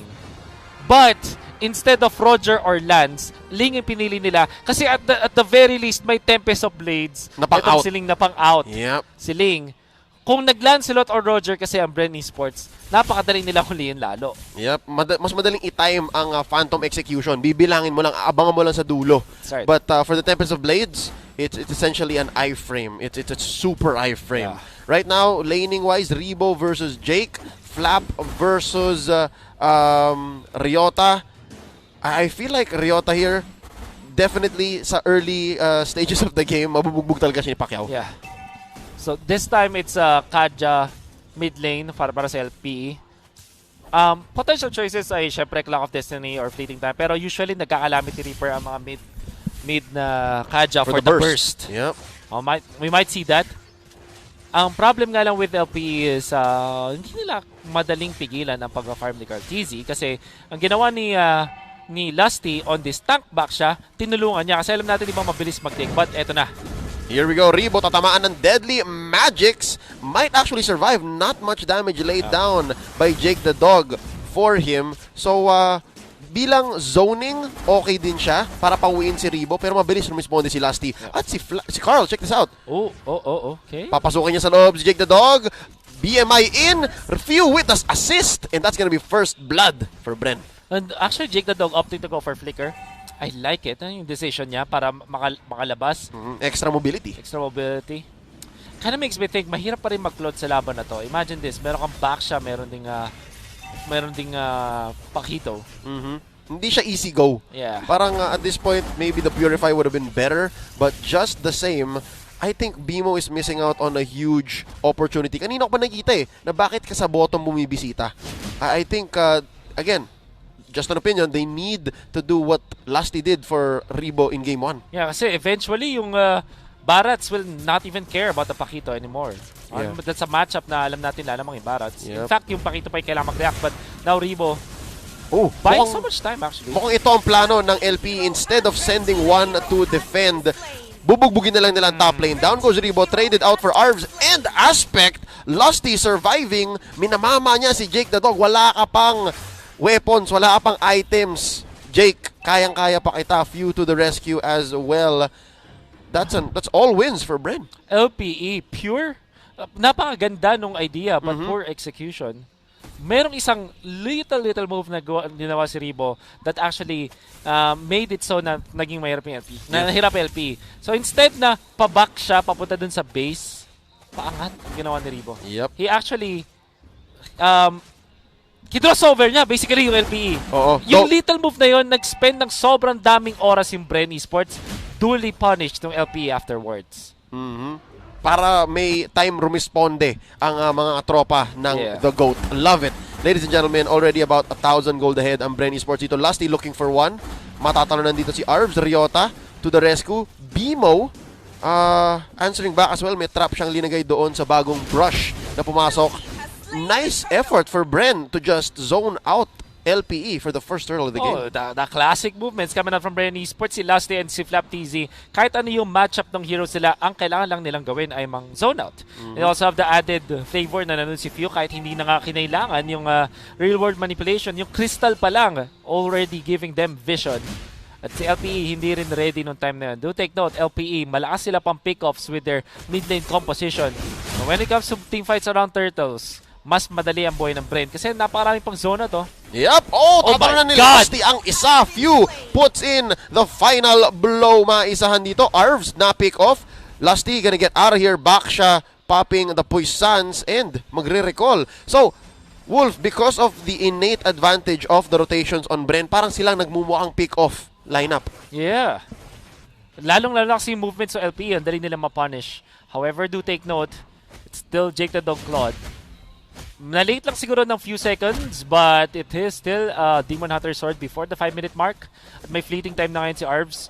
If there's anything, kailangan ma-pressure na ng LPE, gamitin na nila itong mga items na to. Mamaya, hindi na ganun ka-effective. Kumbaga, mapapanis na yung kanilang timing, kanilang items. Kailangan na nilang gamitin ngayon. For now, masarap pa. Yes. Habang mainit, guys, kainin nyo habang mainit. Yan ang gustong gawin dito ni Aspect. Naku po, baka ma-outplay na naman sila ni Rebo. Let's see, Rebo. Lalagyan ng trap dito ni Bimo. Oh, nice! Okay. Divine Judgment dito ni Lusty. Sasaluhin plus Deadly Magics. Yan ang sinasabi natin, Wolf, na kahit back siya, hindi ka mag-survive. But to be fair, kinain ni Lusty lahat yun. Lahat yun kay Lusty lang. But I think it's one thing na sabihin natin pang soak ka ng damage, but also another thing na yung impact niya ay maganda para sa LPE kasi nakapag-push sila dun sa may bottom lane. Yeah, great conversion. Great conversion. Rebo, kahit pa meron siyang Meteor Shower, ang dami kasi pwedeng tumank, particularly si Popol. So they're still okay. Si Kupa. Si Kupa pala, sorry. Si Kupa na lang para hindi mamatay si Bimo. Tama. Now we're able to tank through that at nakapag-push sa may bottom lane. Question is, kaya ba nila-convert sa Turtle to? Currently, we are sitting at 100% Turtles for Bren Esports. Lusty, gonna be baiting it out. Alam niyang hindi pa nakaposisyon si Carl Tizzy, wants to get his purple first. And, Wolf, I like what Jake the Dog is doing here. Kanina dead lane yung top, tapos alam niyang medyo mainit na yung bottom, sumasagot na ang Bren. And hold up, Arvs! Nice pull onto one, Flap Tizzy, sabugan. Pero gandang sagot dito ng Bren. Real world manipulation plus Meteor Shower. Few gonna be punished here in the middle of the river. 2 for 3 ang palitan. Jake the Dog goes down. Lusty and Carl Tizzy left here for Bren Esports. 3v2. Lusty gonna go down. Mag-isa na lang dito ang Prodigy. What a turnaround to the turnaround. Mas maganda yung ginawa ng LPE. Mas marami sila nakuha kills. Bren Esports had hope kasi ang ganda nung combo ng mga knockups. Parang sabayang bigkas mula sa Bren Esports. Sunugan. But LPE ang ganda nung second fight. Kumbaga may, di ba, may first blow yung straight jab nila. Finalo nila ng hook. At yung hook na yun ang galing mula kay Jake the Dog dun sa likuran. May isa pa siya kasama nun forgot who it was, but them combining together para makuha yung mga backliners, Rebo and Few. Nagulat sila May nang likod and Ryota.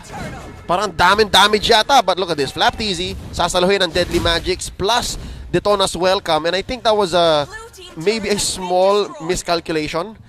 Kinain habang naka-Deadly Magics, so walang masyadong damage. Nakasurvive pa si Pacquiao, hindi na knockdown. And that means na ang Bren Esports makakuha na naman ng footing, makapag-farm ulit. OP, however, napaka-crucial nung fact na si Jake the Dog na sa likuran. Kaso nga lang, mas crucial yung kill ni Carl Tizzy doon kay Jake the Dog. So, kung titingnan natin yung mga cores, hindi na to Carl Tizzy laban kay Aspect. This is actually Carl Tizzy versus Jake the Dog already. Aspect more on the pick-off na lang siya. Siya na yung gagawa ng carpet para lakaran ni Jake the Dog later on. So, now, it's gonna be critical for both teams. Linuluto ni Aspect, pero si Jake mamayang kakain. That's right. Let's see. Again, Bimo is also very instrumental dito. Napaka-importante ng ginagawa ni Bimo para hindi ma-face check ang dalawang core niya. Flap Tizzy picking up the Bloodlust Axe. Lusty, naghahanap ng engage. I-clear muna sa baba. Glowing one coming out from Rebo. It's gonna be scary! Papasok! Mahihila! Few! Nakapaglabas pa ng real manipulation, but he gets picked off as well. Down goes Bimo. Arvs traded out. Papasabugin dito si Aspect. Out! Sabi ni Jake. Out! Not a good place. Man, I just can't believe how genius Carl Tizzy is sa pagbato niya ng... Bihira kasi, pag nakita tayo ng Ling, parang hindi na nga tumatama yung knock-up Yung normally kasi, when you pop the ultimate, parang nangyayari na lang is either defensive, rarely siya naging offensive, at rarely siya ginagamit for knock-up. Oh, Flap Tizzy with a dodge, by the way. Sparring sila. And I wanna take note, yung knock-up na nagawa ni Carl Tizzy, nagawa niya kasi hinintay niya na mawalan ng dash or ng way para makapag-out yung mga members sa LPE. therefore making it na sobrang sulit nung Tempest of Blades. Yep. Bihira na tayo makita niyan. Yep. Again, what was that? Season 5? Huli natin kita ng mga offensive Tempest of Blades. These days, usually, it will only equal to 1 kill or pang-out nung Ling. And Chango dealing the damage already. Hindi nga ganun kasulit yung pagkagamit ni Rebo kasi maganda rin naman yung pwestuhan ng LPE. Pero yung secondary fight, dun lumalamang yung Bren Esports. Kumbaga, sa unang suntukan, yung LPE, hard punch talaga. Pero pag hindi nila na-knockdown agad yung opponent, nakakapag-counter punch yung Bren Esports. Yep. Parang haymaker ang hanap ng LPE. Dapat, kung ma-knockout kita dito, okay. Pero kung hindi, babawian mo ako ng 3-hit, 4-hit combo. Jab, straight hook. Mabigat, mahirap. And that's what Bren Esports is bringing here. Their uptime is so high. Specifically also because of the Pakito. Manny Pacquiao. Diba, sakto? We're talking about punches here. And right now, mas maganda lang din ang rotational power. Again, another punching reference ng Bren Esports given na mas mobile sila. Ang maganda lang dito sa LPE, kita naman dapat nila. Again, because of the Popoling Kupa. But when it comes out to when and where, Ling, back siya, Bren ang nagsasabi. They have the tools pa rin naman. I want to say, kahit nagdidikta ngayon ng mga team fights, definitely is Bren Esports and sa counter-punch. Pag ang Laos Playbook Esports ay nakahanap ng magandang openings, take note Kaja, Harley, and the Barats. Heroes that can definitely kill. Kahit gano'ng kataas ang farm ni Carl Tizzy, mamaya, kayang-kaya siyang patayin ng side ng LPE. So, this is still not over. I'm still seeing LPE's chances. But Bren Esports, kung tuloy-tuloy yung kanilang pag-counter-punch sa LPE, if Carl Tizzy plays this na perfectly na hindi nga siya ulit mahuhuli, yung the classic Carl Tizzy na alam natin, this will be really good para sa Bren Esports. Yep, I agree. But I love how you brought up, Wolf, yung automatic -1s. -3 technically ng LPE, di ba? Harley, pipili lang ng isa, Deadly Magics. Until now, wala pa rin totoong sagot sa suppress, di ba? Ng isang Divine Judgment ng Kaja. And then you have the Detona's Welcome na pag nakita mong, naghahanap ng target, lalayo kayo, magdi-disperse. Yeah, I agree. Definitely, right now, that's a possibility that the LPE gets a hold on the situation. And let's not forget, si Jake the Dog. Nagpapalakas. Yeah. I mean, madali mo siya ng mga about 30 seconds in the early stages. It won't matter so much. Sobrang bilis mag-flash farm ng isang Claude. And I want to say LPE set him up for success din naman when it comes to the draft. Parang meron kang taga-saing at si Jake na lang yung kakain, kumbaga. Now, Bren Esports, they need to be wary of these timings. In fact, yung Bren Esports naman maganda naman yung kanilang execution so far.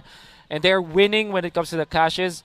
LPE, they have to be more careful ngayon. Mas kailangan yung resource management ng LPE ay mas maganda kumpara sa Bren. Kasi yung Bren, napakadaling magdepensa on their side. Look at this. Chang'e, Eve, kapag hindi nakakuha ng wipeout ang LPE, mahirapan silang tumapos ng laban. I'll agree. Wave clear, Bren Esports has it in spades. LPE, nahihirapan pa. And now look at this, ang ganda ng disiplina ng LPE. Alam nilang pwede nilang hilahin si Lasty for a clean wipe, clean pick off. Pero alam nilang hindi yung tamang target. Yeah. And I have to look for the proper timing. Oh, double Athena's picked up by Bren. Dami lang shields. Lasty and Flap, sabi nila kuha tayo ng anti-magic. Anti-arbs, anti-aspect. Anti-arbs, anti-aspect. The burst is gonna be there. Riote naman, nagpapako natin. So naturally, what you get from the Barats. So, Lord Dance, ang mangyayari. At the 10-minute mark. Hanapan sila. This is still a level 1 Lord. I'm wondering, it's Bimo and Riota. Pareho silang may Cursed Helm. So, ang gusto nila, pareho. Meron din silang passive way to clear waves. Definitely understandable. Now, look at this Jake the Dog. Man, pasimple lang. Baka kaya niya itong kunin, ha? Yeah, he actually can. Ooh. So quick. Nasa walang tumatangkay, so marireset. I think Jake the Dog makuha na ng stacks. At nagpaparinig lang sa Bren Esports. Sabi nila, oy, kinukuha namin to, kailangan nyo mag-react.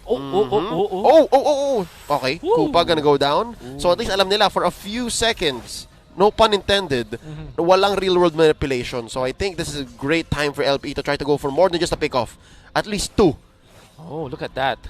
Bren Esports really paving the way para makapag-farm si Cartesian ng konti. Naghanap sila ng gulo somewhere. Windtalker na for Cartesian. I like this item kasi hindi naman din ganun ka daling i-burst na mga members ng LPE. So, going for the long route, more attack speed and syempre movement speed. Panghabol. And the spread damage. Spread damage, and that's also true. Titingnan natin naman sa Bren Esports. Ooh, they check into that bush with the Eve. With Crystal. the Eve, the Crystal, yeah. Ang ganda nung pagkaalagay ni Few doon. Kahit si Lasty pumasok na din eh. That's pulling doubles. Now Arvs papasukin. Humihila isa. That's gonna be -1. Few, they're trading for Arvs. Now, in comes another. Babawasan si Lasty. Okay, 2 for 1 ang trade. 2 for 1 ang palitan. Makahanap pa ba ng isa dito ang LPE Ryota? Kumakagat si Flaptizi. Hindi lalaban. That's going to be Jake the Dog. Sabi niya, guys, call ko dito, Lord tayo. Picture this, si Arvs. Parang siya yung sundalo na hindi niya, siya yung cover fire, siya yung susugod, sige magpapabaril na ako guys, basta kayo na bahala. Tiniis niya yung skills ni Few para makapasok at makapag-divine judgment, and eventually LPE was able to get the advantage. At ngayon, na-force yung flicker kay Flaptizi. Lord ang target ng LPE. Yep, this is the Thomas welcome effect. But look at this from the backlines. Carteezy, Tempest of Blades na naman. Isang offensive. Tempest of Blades, but Jake the Dog makes him pay. What a punish. And right now, nice knock-up. Double uppercut, equaling a double for Bren Esports. Babagsak si Jake the Dog dito. And right now, Arvs looking for another. Isang malupit. Ring! Isang malupit na ring of punishment. Nanakaw pa yung Lord. Flaptizi, sasabog pa siya dito. I think it's done. You know what, Wolf? All the more worth it. Ryota na lang ang natitira. Manage the waves. Wait for Lord. Oh my God. LPE, biglang sila pa'y nakakuha ng Lord na yun. But, I wanna say, Bren Esports, sinugal na nila. Carteezy says, okay, sige, ako nakabala. Kailangan ko sumugal. Kasi maganda na yung move ng LPE. They were able to just take 2 kills kay Lastig para kay Few. And we'll see that in the replay for sure. Yung impact nito. This instant replay is brought to you by Oppo A94. Experience gaming at full speed with Oppo A94. Get yours now for only 13,999. Carteezy onto the backlines. Sinugal na lang. Nakakuha ng isang kill pero hindi niya napatay si Aspect kasi may Cyclone Eye na saktong-sakto.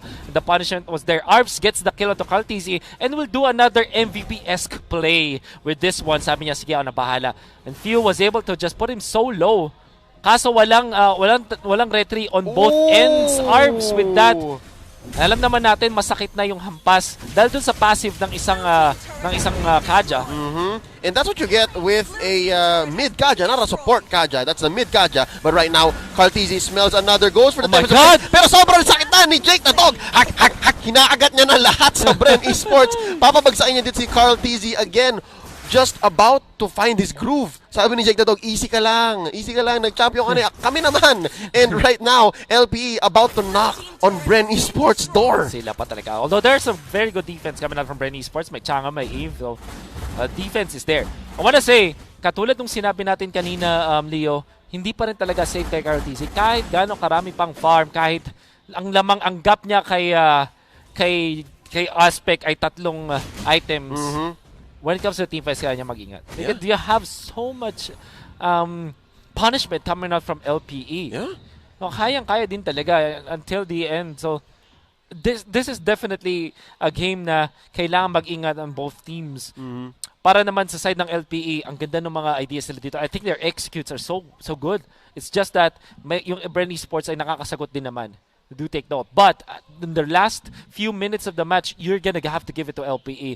Discipline para kay Jake the Dog. Arvs with the tapang plays. Siya yung pinakamatapang yata na Kaja na makikita natin sa ngayon. Yeah. And it's okay kahit mamatay siya. And it's okay to pop the ultimate when you're making these plays na alam mong kailangan mo ng isugal. Yeah. At yung mid laner mo na si Arvs ay ganun, gonna have to give it to him. Dalawa pa lang item niya, Fleeting Time and Calamity Reaper, but that's all he needs. Exactly. That's all he needs. Tapang lang talaga eh. Parang sige. Puso ang puhunan. Puso ang puhunan ni Arvs dito. And again, gotta throw back to his play with the Ring of Order. Na-punish ang Bren dahil ginamit na nila lahat. Yeah. So, posible pa rin pala para sa LPE na i-bait din ang Bren. Kasi kanina si Bren pa ang naghahanap ng, pick off nyo to. Ito si Flap, ito si Lasty. Pero sabi ng LPE, hindi, antayin nyo. Meron din kaming ibabato sa inyo. That's right. Wow. Can't believe that we're seeing this from LPE. Kailangan nila yung pagkapanalo na to laban sa Bren Esports because of skid. But at the same time, Bren Esports, kailangan din nila ng recovery. And, nasabi mo na nga, di ba? Gigil ang Bren. They suffered a loss yesterday and it was a sweep. So I think LPE can actually take advantage of that emotional state right now. This is gonna be another engage. Arvs here, hindi pa siya ganun katapang. Now, real-world manipulation, pushing them back from the back lines. Nako po, that's going to be one. Carl TZ taking down Jake the Dog. This might be the turnaround Brenny Sports is looking for. Arvs, medyo mababa. Bimo, mas-shutdown na rin dito. Oh no, ni Lusty and Carl TZ. Hold up! Nice play by Aspect. Outplayed. Oh my God! If I may. Now, Flaptizi gonna look for the knockout and he finds it. Ryota na lang ang natitira. Signs of life from LPE. Pero, medyo nag-overstay yata doon si Aspect. Not much he could do. Again, Flaptizi smelled blood. What happened there was LPE already, sabi natin kanina na pag may round 2 yung laban, dun sila lugi. Ngayon, Ryota cannot defend against 4. Tank, yes, he is. By the way, gusto ko i-take note kanina si Bimo, gamit yung Kupa, fully na-tank niya yung Meteor Shower. But LPE, unfortunately, nagamit na ni Ryota already yung Detona's Welcome. Bago pa magsimula yung laban, na-purify lang yun. Kaya nga naman, nung dumating na si Cartizzi, sobrang confident na niya. Alam na niya na meron na siyang way para manglikod. Yep, and essentially, LPE, again, the story here is they might have overstayed. Kasi kapag after round 1, pag linabas na nila lahat, wala na silang maibabawi except for when it comes to outplay. So yun, medyo nakita tayo ng moments of brilliance from Aspect. Yeah. Pero yun nga, meron pa si Flap eh. I wanna say, the next power spike para sa Brenny Sports, ganito yun eh, di ba pag nagkakaroon ng tug of war, na palitan ng ganito, the biggest power spike is kung sino yung mauuna sa Winter Truncheon at kung kailan yung timing na yun. This time para sa Brenny Sports, perfect dahil nakuha na ni Riba yung Winter Truncheon niya. Eventually, I think Cartizzi will pick up something similar. Siguro, Wind of Nature, or Winter Truncheon himself, pwede yun. Or, this time is Immortality. Actually, pinakamagandang choices among those three yata is the Immortality. Yep, especially when we reach the 20-minute mark. Now, Arvs though, papasabugin ni Flaptizi. So that's a Divine Judgment out of the equation. Jake the Dog gonna be using the Blazing Duet from the backline, trying to clear this assault from Bren Esports. Oh, sabi ni Ryota, welcome. Sabi ni Detona, and that's going to be a flicker out. Back out, sabi dito ng LPE now. That's gonna be Bren all in. Buo pa sila, all 5. Nabawasan ng isang LPE. Libreng Lord to. Libreng Lord for sure. Unless, 30 seconds Arvs. Wala si Arvs. Oo, si Arvs. Sa ginakaw. Oo, yun ang kailangan eh. But Aspect is here. Oh, tingnan na, ang LPE ba? LPE, I don't think you can. Tingnan mo yung pwesto ni Flaptizi. Nauna na siya dun sa pwestuhan. So it won't matter so much. Easy Lord para sa Bren Esports. Yep, medyo inambahan lang ng LPE. Pero Bren Esports, ever the wiser, the experienced team here against the qualifiers team that LPE is. Alam nila yung galawan eh. Bren Esports, they expected at least 1 or 2 from LPE to try to go for the seal kasi nakaramdaman sila ng nakaw kanina eh. Not this Luminous Lord. Not gonna happen para sa Bren Esports. The items are really piling up. Nagkakaroon na tayo ng malaking problema para sa LPE. If we do find yung mga magandang pwesto mula kay Jake the Dog, which actually he is doing great. Capable, yeah. Capable nakahanap siya eh. Kaso may mga items talaga na magiging checkmate na eh. For example, sobrang dami ng Winter Truncheon sa side ng Bren Esports. Mawawala na ng impact dito si Jake the Dog. Yeah. Eh lalo ngayon, buhay lahat ng battle spells ng Bren. Pati ult. So this is going to be an all-out engage. Down goes Arvs. Napakaganda ng real-world manipulation sa entrance pala ng base ng LP. Hindi niya man lang pinasok. Alam niyang equal -1 agad yon. Bottom lane gonna go down here. Welcome ni Detona. Nice use of the Winter Truncheon again, Wolf. Ni Nostra mo na. Nabawasan ng isang ult ang LPE. They're counting their eggs here. There are only so many things they can do left. Nako, that's gonna be Blazing Duet. Nabilangan na Jake the Dog. Alam niyang wala ng ult from the backlines. Nice use of BMI. Ribo with the Meteor Shower, clearing the waves. I think LP still has this. Nice defense. I think we'll to see another day or so, another minute. But few. Dalawang outplays yung ginawa niya. Nung inabol na siya doon ni Arvs na nag-flicker din, hahabulin na sana siya, tamang galaw lang, and then flicker out, tapos instantly real-world manipulation, punishing Arvs. Tapos nag-Winter Truncheon to control, and last nilakad lang! Isa pa! Real-world manipulation sisimulan dito. Ang team fight gonna be Blazing Duet less. Nako yan, napapasok na siya! Nabilangan! Nabilangan, kaso nakakataas din ni Jake the Dog. Will be able to run away, napag-regen. Kamuti ka pa matunaw nung apoy, glowing one, but my God. Ganda, binilangan ni Jake the Dog. Sabi niya, Tempest. Okay, Blazing Duet. And now, see here, Wolf, 20 minutes past. Nagsimula na ang 1 minute up death timers. It's gonna be scary. 21 minutes into this game. Pwede na mag-CR si Lasty, tas maghugas ng kamay, at least 30 seconds. So yan, bilang na bilang. Gonna have to take note, Jake the Dog is doing wonders for his team. Hindi na siya nag-Wind of Nature muna. Queen's Wings, Breastplate, sabayang bigkas. DHS finally picked up by Ling, si Cartesi. Gusto ko yung Immortality. I think it's much better choice instead of the Wind Talker. The Wind of Nature o kaya yung Winter Truncheon. Pero yung Winter Truncheons parehas kay Few, pati na rin kay Ribo. That's so perfect. Looking at Lusty, Blade Armor, yun naman talaga yung value item dito laban sa mga members ng LPE. Yep, you're gonna be shredding down Jake. You're gonna be shredding down BMO. And eventually Aspect na bumibasic na rin at this point. Late game na tayo eh. So hindi na ganun kaganda ang full combo ng kit ng isang Harley. So he has to turn into a secondary marksman. So yun, Blade Armor, napakaganda. Lusty, even if it does equal to a pick-off like this potentially, masakit pa rin, mababawasan ng mga buhay. BMO, papasabugin dito, Ribo gets him. And again, that's a easy pick-off, 65 seconds. Pero may trade. Flap TZ, mabubuhay ka ba, Jake the Dog? Putting in a few hits, and he survives! Just a little bit more at makakuha na eh. But Jake the Dog, wala rin kasi siyang, hindi siya full stacks nun eh. Na kayang Art of Thievery, kaya naman hindi na niya pinilit. Wise decision by the way. Yung LPE, nag-set up sila ng Death Brush dito sa may bandang purple buff. Nandoon si Aspect, yung Kaja Harley combo sana. But Lusty was the first one to be there. And nisip ng LPE, dahil may Immortality si Lusty, and the fact na back siya, tapos like 5 defensive items, hindi worth it. And it definitely wasn't. Yep, let's see. Jake the Dog, medyo hindi tumawa na naman. Forward yata. Pero ito, online si Arvs Meron siyang Divine Judgment dito. Meron siyang DJ. Tingnan natin kung wakachaka si Lusty. Ryota from the back. Tatamaan ng Crystal ni Few. This is great zoning from Brenny Sports. Libreng-libre. What a position. Look at that. The 5-man positioning of Brenny Sports. Ano yan? Pentagon offense. Pentagon defense, offense, perimeter. Whatever you call it. Ang perfectly. Na-checkmate nila yung LP kasi walang points of entry. No safe goes. Delikado, either way. Ribo now picking up the wings, the blood wings.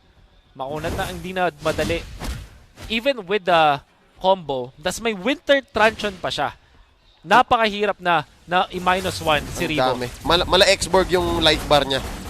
Ang dami. Here we go. Poisons early on by Lusty gonna go in. Real world manipulation. But sasagot si Jake the Dog ng Blazing Duet. Pero makasabugin siya ni Flap TZ. The knockout by Pacquiao. BMO looking low. Tempest ablaze by Carl TZ. They're wailing at the base. Ladies and gentlemen, this might be it. Pero boy pa yata from the backlines. Lusty taken out by Aspect. Carl TZ boy pa. Gonna back out. Flap TZ knocking up 3. Gonna be able to go for the defense. Few tinamaan ng Deadly Magics pero buhay pa siya. He's gonna survive. They're gonna go for the first push. Round 2 daw. Let's see kung may bawi dito ang LPE. Aspect. Bumili ng potion dito. Kaya niya pa ba? Oh no. Wolf, masyado na itang malakas yung mga minions. Space escape. That's gonna be it. Ladies and gentlemen, Bren Esports. Massive sweep ang LPE. This winning moment is brought to you by Head and Shoulders. Put your game face on and finally say goodbye to those awkward #itchagg moments. Thanks to Head and Shoulders. 100% dandruff-free and itch-free. Now, mas babango pa. And that crucial knockup in double uppercut coming out from Flap TZ. Hinintay talaga niya yung moment na magpakita din si Jake the Dog. Knowing na si Jake the Dog yung pinaka-threat sa kanilang defense, sa kanilang offense noong time na yon. And kaya nga naman din, pagka-knock-up niya, instant kill coming out. With no defensive items, walang Wind of Nature, Winter Truncheon, or Immortality whatsoever, makikits mo kung bakit Queen's Wings and Breastplate ang pinili ni Jake the Dog na item of choice. Kasi ang goal niya is gagalingan na lang niya sa position niya. And can understand it. But, Flap TZ, the wiser decision. Mas maganda yung timing. Kaya nga naman, natapos ng Brain Sports yung laban na yun. Very impressive show of skill for both teams, no? Sa totoo lang, napakaganda na nangyari para sa pareho LP at Bren. Midnight's gonna explain exactly how